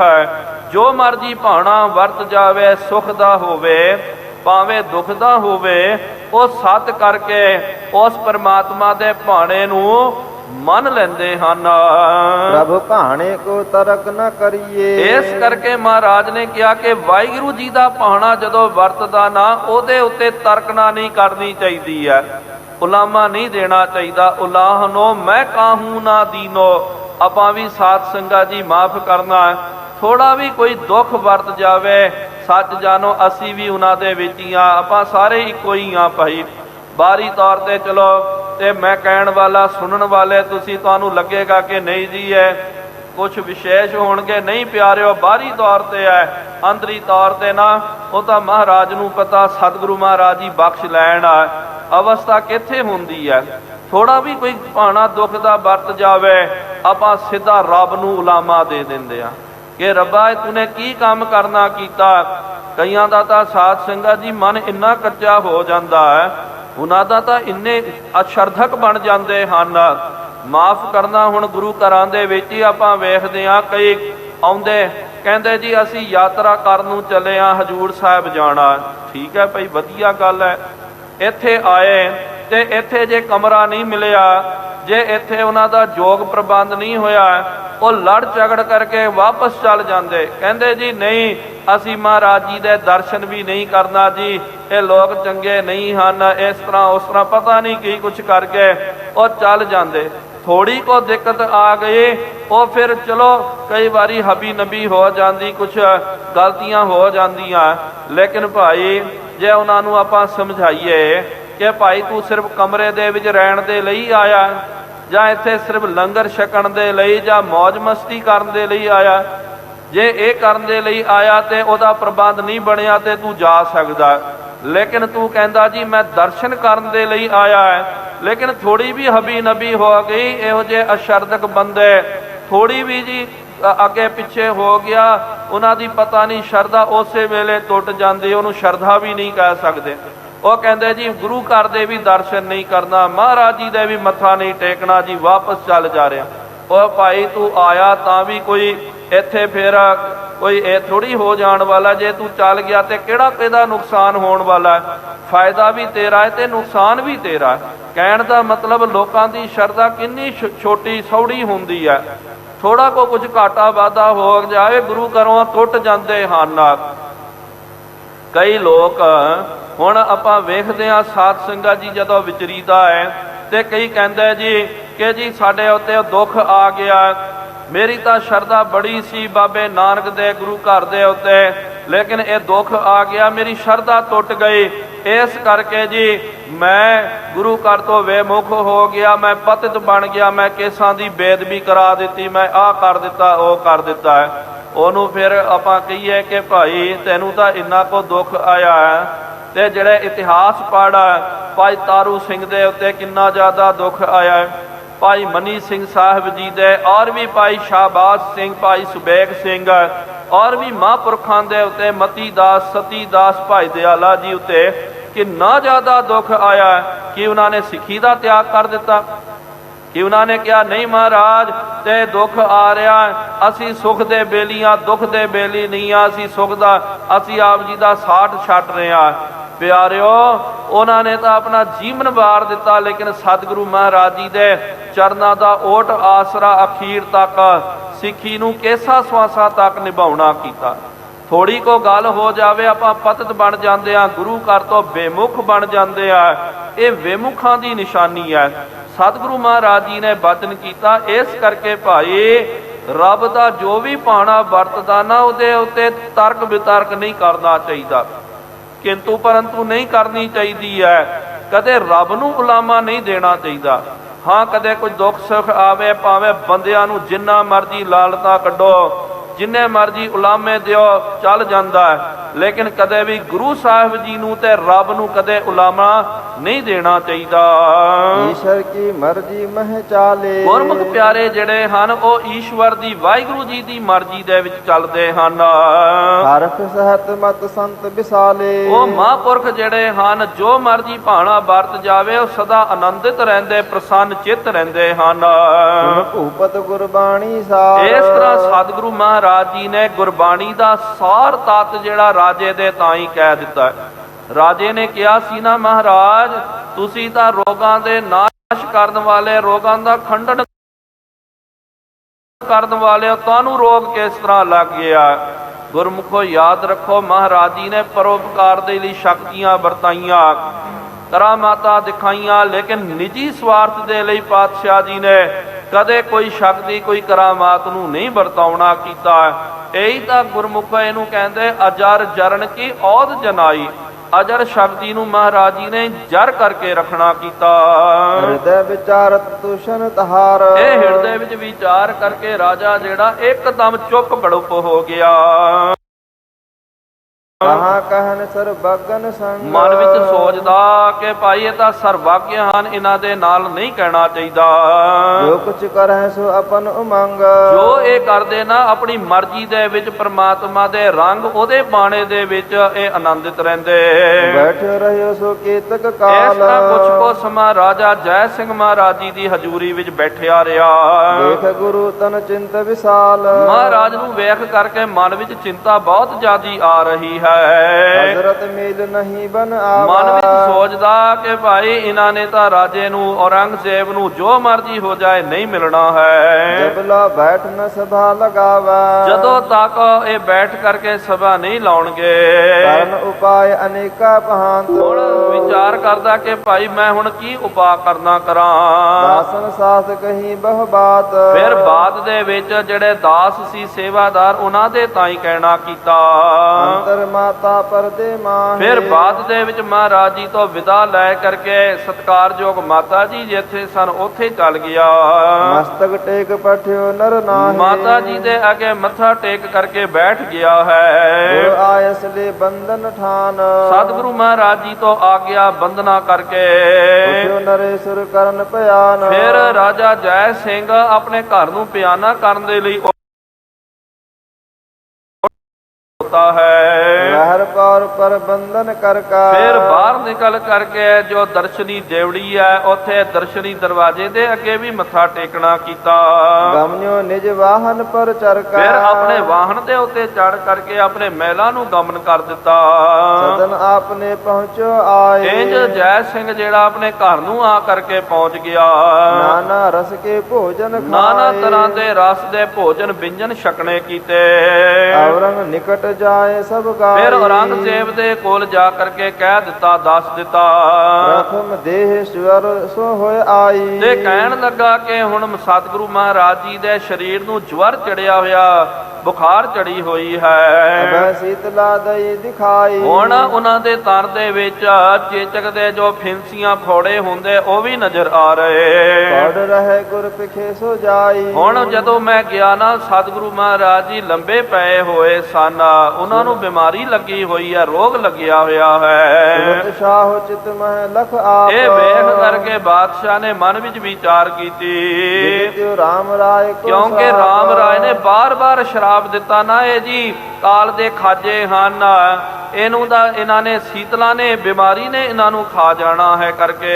ਜੈ ਸਿੰਘ ਸੰਗ ਕਹਿਓ ਤਿਹ ਸਮਾ। ਉਸ ਵੇਲੇ ਜਿਹੜੇ ਔਰੰਗੇ ਨੇ ਜੈ ਸਿੰਘ ਦੇ ਤਾਈ ਕਿਹਾ, ਸੁਧ ਲਿਓ ਨਿਤ ਦਿਓ ਸਭ ਪੁਨ। ਕਹਿਣ ਲੱਗਾ ਕਿ ਭਾਈ ਤੂੰ ਖਬਰ ਲੈ ਕਰਕੇ ਸਾਨੂੰ ਦੱਸਣਾ ਕਰ। ਜਦੋਂ ਠੀਕ ਹੋ ਗਏ, ਰਾਜੀ ਹੋ ਗਏ, ਤੂੰ ਯਤਨ ਕਰ ਆਪਾਂ ਮਹਾਰਾਜ ਜੀ ਨੂੰ ਮਿਲੀਏ। ਔਰ ਅਪਰ ਪ੍ਰਸੰਗ ਚਲਾਏ। ਉਹ ਤੋਂ ਬਾਅਦ ਦੂਜਾ ਪ੍ਰਸੰਗ ਜਿਹੜਾ ਸ਼ੁਰੂ ਹੋ ਗਿਆ। ਚਾਉ ਸਭਾ ਸਭ ਹੀ ਬਿਸਮਾਏ। ਇਹ ਬਾਦਸ਼ਾਹ ਦੀ ਸਭਾ ਸੁਣ ਕਰਕੇ ਸਾਰੇ ਵਿਸਮਿਤ ਹੋ ਗਏ। ਇੱਕ ਸ੍ਰੀ ਗੁਰ ਪ੍ਰਤਾਪ ਸੂਰਜ ਗ੍ਰੰਥੇ ਦਸਮ ਰਾਸੇ। ਸੀਤਲਾ ਨਿਕਸਨ ਪ੍ਰਸੰਗ ਵਰਣਨ ਨਾਮ ਨਵ ਚਤਵਾਰਿਨ ਸਤੀ ਅੰਸੂ। ਇੱਥੇ ਸਾਧ ਸੰਗਤ ਜੀ ਇਸ ਅਧਿਆਇ ਦੀ ਸਮਾਪਤੀ ਹੈ ਤੇ ਨਾਲ ਗੁਰਮੁਖੋ ਇਹ ਆਪ ਸਾਰਿਆਂ ਦੇ ਪ੍ਰਤੀ ਬੇਨਤੀ ਕੀਤੀ ਜਾਂਦੀ ਹੈ ਕਿ ਜੋ ਪੁਰਾਤਨ ਰਵਾਇਤਾਂ ਅਨੁਸਾਰ, ਪੁਰਾਤਨ ਮਰਿਆਦਾ ਅਨੁਸਾਰ ਤਖਤ ਸਾਹਿਬ ਜੀ ਦੇ ਵਿੱਚ ਸੀਨਾ ਬਾ ਸੀਨਾ ਜੋ ਮਰਿਆਦਾ ਚਲੀ ਆ ਰਹੀ ਹੈ, ਵਿਸ਼ੇਸ਼ ਕਰਕੇ ਦੁਸਹਿਰੇ ਦਾ ਇਹ ਜਿਹੜਾ ਪਰਬ ਹੁੰਦਾ, ਇਸ ਦੁਸਹਿਰੇ ਦੇ ਪਰਬ ਨੂੰ ਵਿਸ਼ੇਸ਼ ਕਰਕੇ ਗੁਰੂ ਕਾ ਖਾਲਸਾ ਪੰਥ ਹੈ, ਉਹਨਾਂ ਨੇ ਇਹ ਨਿਸ਼ਚਿਤ ਕਰਨਾ ਕੀਤਾ ਸੀ ਕਿ ਇਹ ਪਰਬ ਜਿਹੜਾ ਹੈ ਇਹ ਦੁਸਹਿਰੇ ਦਾ ਮਹੱਲਾ ਆਪਾਂ ਹਜੂਰ ਸਾਹਿਬ ਜੀ ਦੀ ਧਰਤੀ ਤੇ ਖੇਡਣਾ ਹੈ। ਜਿਸ ਤਰ੍ਹਾਂ ਕਿ ਮਹਾਂਪੁਰਖਾਂ ਨੇ ਆਦਿ ਕਾਲ ਤੋਂ ਹੀ ਨਿਹੰਗ ਸਿੰਘ ਜਥੇਬੰਦੀਆਂ ਨੇ ਹੋਲਾ ਮਹੱਲਾ ਜਿਹੜਾ ਹੈ ਇਹ ਸਾਧ ਸੰਗਤ ਜੀ ਮਹੱਲਾ ਹੋਲੇ ਦਾ ਵਿਸ਼ੇਸ਼ ਕਰਕੇ ਅਨੰਦਪੁਰ ਸਾਹਿਬ ਜੀ ਦੇ ਵਿੱਚ ਹੋਲੇ ਦਾ ਮਹੱਲਾ ਖੇਡਿਆ ਜਾਂਦਾ। ਵਿਸਾਖੀ ਦਾ ਮਹੱਲਾ ਜਿਹੜਾ ਤਖਤ ਸ੍ਰੀ ਦਮਦਮਾ ਸਾਹਿਬ ਖੇਡਿਆ ਜਾਂਦਾ। ਦੀਪਮਾਲਾ ਦਾ ਮਹੱਲਾ ਜਿਹੜਾ ਹੈ ਉਹ ਸ੍ਰੀ ਅੰਮ੍ਰਿਤਸਰ ਸਾਹਿਬ ਜੀ ਦੀ ਪਾਵਨ ਧਰਤੀ ਤੇ ਖੇਡਿਆ ਜਾਂਦਾ ਹੈ। ਇਸ ਤਰ੍ਹਾਂ ਹੀ ਜਿਹੜਾ ਦੁਸਹਿਰੇ ਦਾ ਮਹੱਲਾ ਜਿਹੜਾ ਹੈ ਗੁਰੂ ਗੋਬਿੰਦ ਸਿੰਘ ਸਾਹਿਬ ਜੀ ਮਹਾਰਾਜ ਜੀ ਨੇ ਵੀ ਦੁਸਹਿਰਾ ਦਾ ਮਹੱਲਾ ਇੱਥੇ ਇਸ ਪਾਵਨ ਧਰਤੀ ਤੇ ਖੇਡਣਾ ਕੀਤਾ। ਤਾਂ ਕਰਕੇ ਦੁਸਹਿਰੇ ਦਾ ਮਹੱਲਾ ਖੇਡਣ ਦੇ ਲਈ ਗੁਰੂ ਕਾ ਖਾਲਸਾ ਇੱਥੇ ਹਾਜ਼ਰ ਹੁੰਦਾ। ਇਸ ਨਿਮਿਤ ਦੁਸਹਿਰੇ ਦੇ ਪਰਬ ਦੇ ਨਿਮਿਤ 9 ਦਿਨ ਨਵਰਾਤਰੇ ਜਿਹਨੂੰ ਆਪਾਂ ਬੋਲਦੇ ਹਾਂ, ਇਸ ਦਿਨ ਧੰਨ ਸ਼੍ਰੀ ਦਸਮ ਗ੍ਰੰਥ ਸਾਹਿਬ ਜੀ ਮਹਾਰਾਜ ਜੀਆਂ ਦੇ ਵਿੱਚੋਂ ਜਿਹੜੀ ਚੰਡੀ ਦੀ ਜੋਧਮਈ ਬਾਣੀ, ਵੀਰ ਰਸੀ ਬਾਣੀ, ਰੁਦਰ ਰਸ ਦੀ ਬਾਣੀ ਦਾ ਨਿਰੰਤਰ ਜਾਪ ਹੁੰਦਾ। ਤਕਰੀਬਨ ਸਾਧ ਸੰਗਤ ਜੀ ਆਰਤੀ ਤੋਂ ਬਾਅਦ ਦੀਵਾਨ ਦੀ ਜਦੋਂ ਸਮਾਪਤੀ ਹੁੰਦੀ ਹੈ, ਉਸ ਵੇਲੇ ਇਹ ਚੰਡੀ ਦਾ ਪਾਠ, ਸ਼੍ਰੀ ਦਸਹਿਰੇ ਮਹਾਤਮ ਦਾ ਪਾਠ ਆਰੰਭ ਹੋ ਜਾਂਦਾ। ਅੱਜ ਤੋਂ ਇਹ ਪਾਠ ਜਿਹੜਾ ਆਰੰਭ ਹੋ ਜਾਵੇਗਾ ਤੇ ਪਾਠ ਲਗਾਤਾਰ ਰੋਜ਼ ਮਰਿਆਦਾ ਪੂਰਵਕ ਇਸ ਤਰ੍ਹਾਂ ਹੀ ਚੱਲਦਾ ਰਹੇਗਾ ਤੇ ਦਸਹਿਰੇ ਵਾਲੇ ਦਿਨ ਦੁਪਹਿਰ ਨੂੰ ਪਾਠ ਹੋ ਕਰਕੇ ਪਾਠ ਦੇ ਭੋਗ ਦੇ ਉਪਰੰਤ ਗੁਰੂ ਕਾ ਖਾਲਸਾ ਤੇ ਨਿਸ਼ਾਨਾ ਧੌਂਸਿਆਂ ਦੇ ਨਾਲ ਮਹੱਲਾ ਕੱਢਦਾ ਹੈ। ਸੋ ਆਪ ਸਾਰੀਆਂ ਸੰਗਤਾਂ ਨੂੰ ਇਹ ਬੇਨਤੀ ਕੀਤੀ ਜਾਂਦੀ ਹੈ ਕਿ ਦਸਹਿਰੇ ਦਾ ਪਾਠ ਅੱਜ ਤੋਂ ਤਖਤ ਸਾਹਿਬ ਜੀ ਦੇ ਵਿੱਚ ਸ਼ਾਮ ਤਕਰੀਬਨ ਰਾਤ ਨੂੰ 8 ਵਜੇ ਤੋਂ ਹੋ ਜਾਵੇਗਾ ਤੇ ਆਪ ਗੁਰਮੁਖ ਪਿਆਰੇ ਵੀ ਇਸ ਬਾਣੀ ਦਾ ਲਾਹਾ ਲੈਣ ਦੇ ਲਈ ਗੁਰੂ ਘਰ ਦੇ ਵਿੱਚ ਪਹੁੰਚ ਕਰਕੇ ਗੁਰੂ ਮਹਾਰਾਜ ਦੀਆਂ ਖੁਸ਼ੀਆਂ ਪ੍ਰਾਪਤ ਕਰੋ ਜੀ। ਵਾਹਿਗੁਰੂ ਜੀ ਕਾ ਖਾਲਸਾ, ਵਾਹਿਗੁਰੂ ਜੀ ਕੀ ਫਤਿਹ। ਅਚੁਤ ਹੈ ਪਾਰ ਬ੍ਰਹਮ, ਅਬਨਾਸੀ ਅਗਨਾਸ, ਹੇ ਪੂਰਨ ਹੈ ਸਰਬ ਮੈਂ ਦੁਖ ਭਾਂਜਨ ਗੁਣ ਤਾਸ, ਹੈ ਸੰਗੀ ਹੈ ਨਿਰੰਕਾਰ, ਹੈ ਨਿਰਗੁਣ ਸਭ ਟੇਕ, हे गोबिंद हे गुण निधान, जाकै सदा विवेक, हे अपरंपर हर हरे, है पी होवन हार, हे संतां कै सदा संग, दे धारा आधार, हे ठाकुर हों दासरो, मैं निर्गुण गुण नहीं कोय, नानक दीजै नाम दान राखो। आए प्रभ शरणागति, कृपा निध दयाल, एक अखर हर मन बसत, नानक होत निहाल। वाहिगुरु नाम जहाज है, चढ़े सो तुरै पार, जो शरधा कर सेवंदे, गुर पार उतारण हार। कथा निता प्रत होत है, सुनो सुसिंघ सुजान, नानक गुरु गोबिंद सिंह जी सदा करै कल्याण।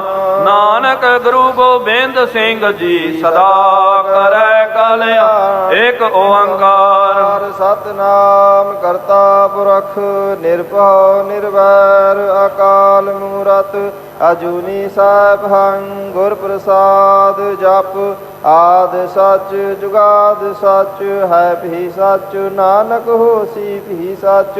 एक ओंकार सतनाम करता पुरख, निर्भव निर्वैर अकाल मूरत, अजूनी सैभं गुर प्रसाद जप। आद सच जुगाद सच, है भी सच, नानक होसी भी सच।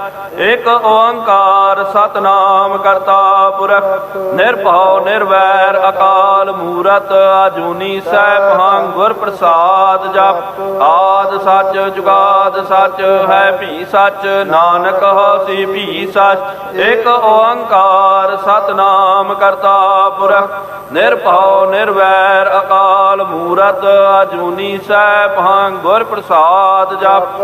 आद सच जुगाद सच, है भी सच, नानक होसी भी सच। एक ओंकार सतनाम करता पुरख, निर्भव निर्वैर अकाल मूरत, अजूनी सैभं गुर प्रसाद जप। आद सच जुगाद सच, है भी सच, नानक होसी भी सच। वाहो वाहो गोबिंद सिंह जी, आहो आहो गोबिंद सिंह जी। कलगियां वाले गोबिंद सिंह जी, कलगियां वाले गोबिंद सिंह जी। बाजां वाले गोबिंद सिंह जी, बाजां वाले गोबिंद सिंह जी। फौजां वाले गोबिंद सिंह जी, फौजां वाले गोबिंद सिंह जी। सोजी प्यारे गोबिंद सिंह जी, सोजी प्यारे गोबिंद सिंह जी। वाहो वाहो गोबिंद सिंह जी, वाहो वाहो गोबिंद सिंह। वाहो वाहो गोबिंद सिंह जी। वाहो वाहो गोबिंद सिंह जी। ਧੰਨ ਧੰਨ ਸਾਹਿਬ ਸ੍ਰੀ ਗੁਰੂ ਨਾਨਕ ਦੇਵ ਜੀ ਮਹਾਰਾਜ। ਧੰਨ ਧੰਨ ਸਾਹਿਬ ਸ੍ਰੀ ਗੁਰੂ ਗੋਬਿੰਦ ਸਿੰਘ ਸਾਹਿਬ ਜੀਓ ਮਹਾਰਾਜ। ਧੰਨ ਧੰਨ ਸਾਹਿਬ ਸ੍ਰੀ ਗੁਰੂ ਗ੍ਰੰਥ ਸਾਹਿਬ ਜੀਓ ਮਹਾਰਾਜ। ਆਪ ਜੀ ਦੇ ਪਾਵਨ ਪਵਿੱਤਰ ਅਸਥਾਨ ਤਖਤ ਸੱਚਖੰਡ ਸ੍ਰੀ ਹਜ਼ੂਰ ਸ੍ਰੀ ਅਬਚਲਨਗੜ ਸਾਹਿਬ ਜੀ ਵਿਖੇ ਸ਼ਾਮਾਂ ਦੇ ਦੀਵਾਨ ਸਜਾਏ ਗਏ ਹਨ। ਸਜੇ ਹੋਏ ਪਾਵਨ ਦੀਵਾਨਾਂ ਦੇ ਵਿੱਚ ਗੁਰ ਇਤਿਹਾਸ ਦੀਆਂ ਕਥਾ ਵਿਚਾਰਾਂ ਹੋਈਆਂ। ਕਥਾ ਵਿਚਾਰਾਂ ਕਰਦਿਆਂ ਬੇਅੰਤ ਗਲਤੀਆਂ ਹੋ ਗਈਆਂ ਜੀ, ਉਹ ਮਾਫੀ ਬਖਸ਼ਣੀਆਂ, ਅੱਗੇ ਤੋਂ ਸਮਤ ਆਈਆਂ। ਸੰਗਤਾਂ ਦੀਆਂ ਹਾਜ਼ਰੀਆਂ ਤਿਲ ਫੁੱਲ ਭੇਟਾਵਾਂ ਪ੍ਰਵਾਨ ਕਰਨੀਆਂ। ਜੋ ਜੀ ਆਪ ਜੀ ਕੇ ਦੁਆਰੇ ਆਵੇ ਸੋ ਸਦਾ ਹੀ ਰਾਜੀ ਪ੍ਰਸੰਨ ਜਾਵੇ। ਗੁਰੂ ਨਾਨਕ ਨਾਮ ਚੜ੍ਹਦੀ ਕਲਾ, ਤੇਰੇ ਭਾਣੇ ਸਰਬੱਤ ਦਾ ਭਲਾ। ਬੋਲੇ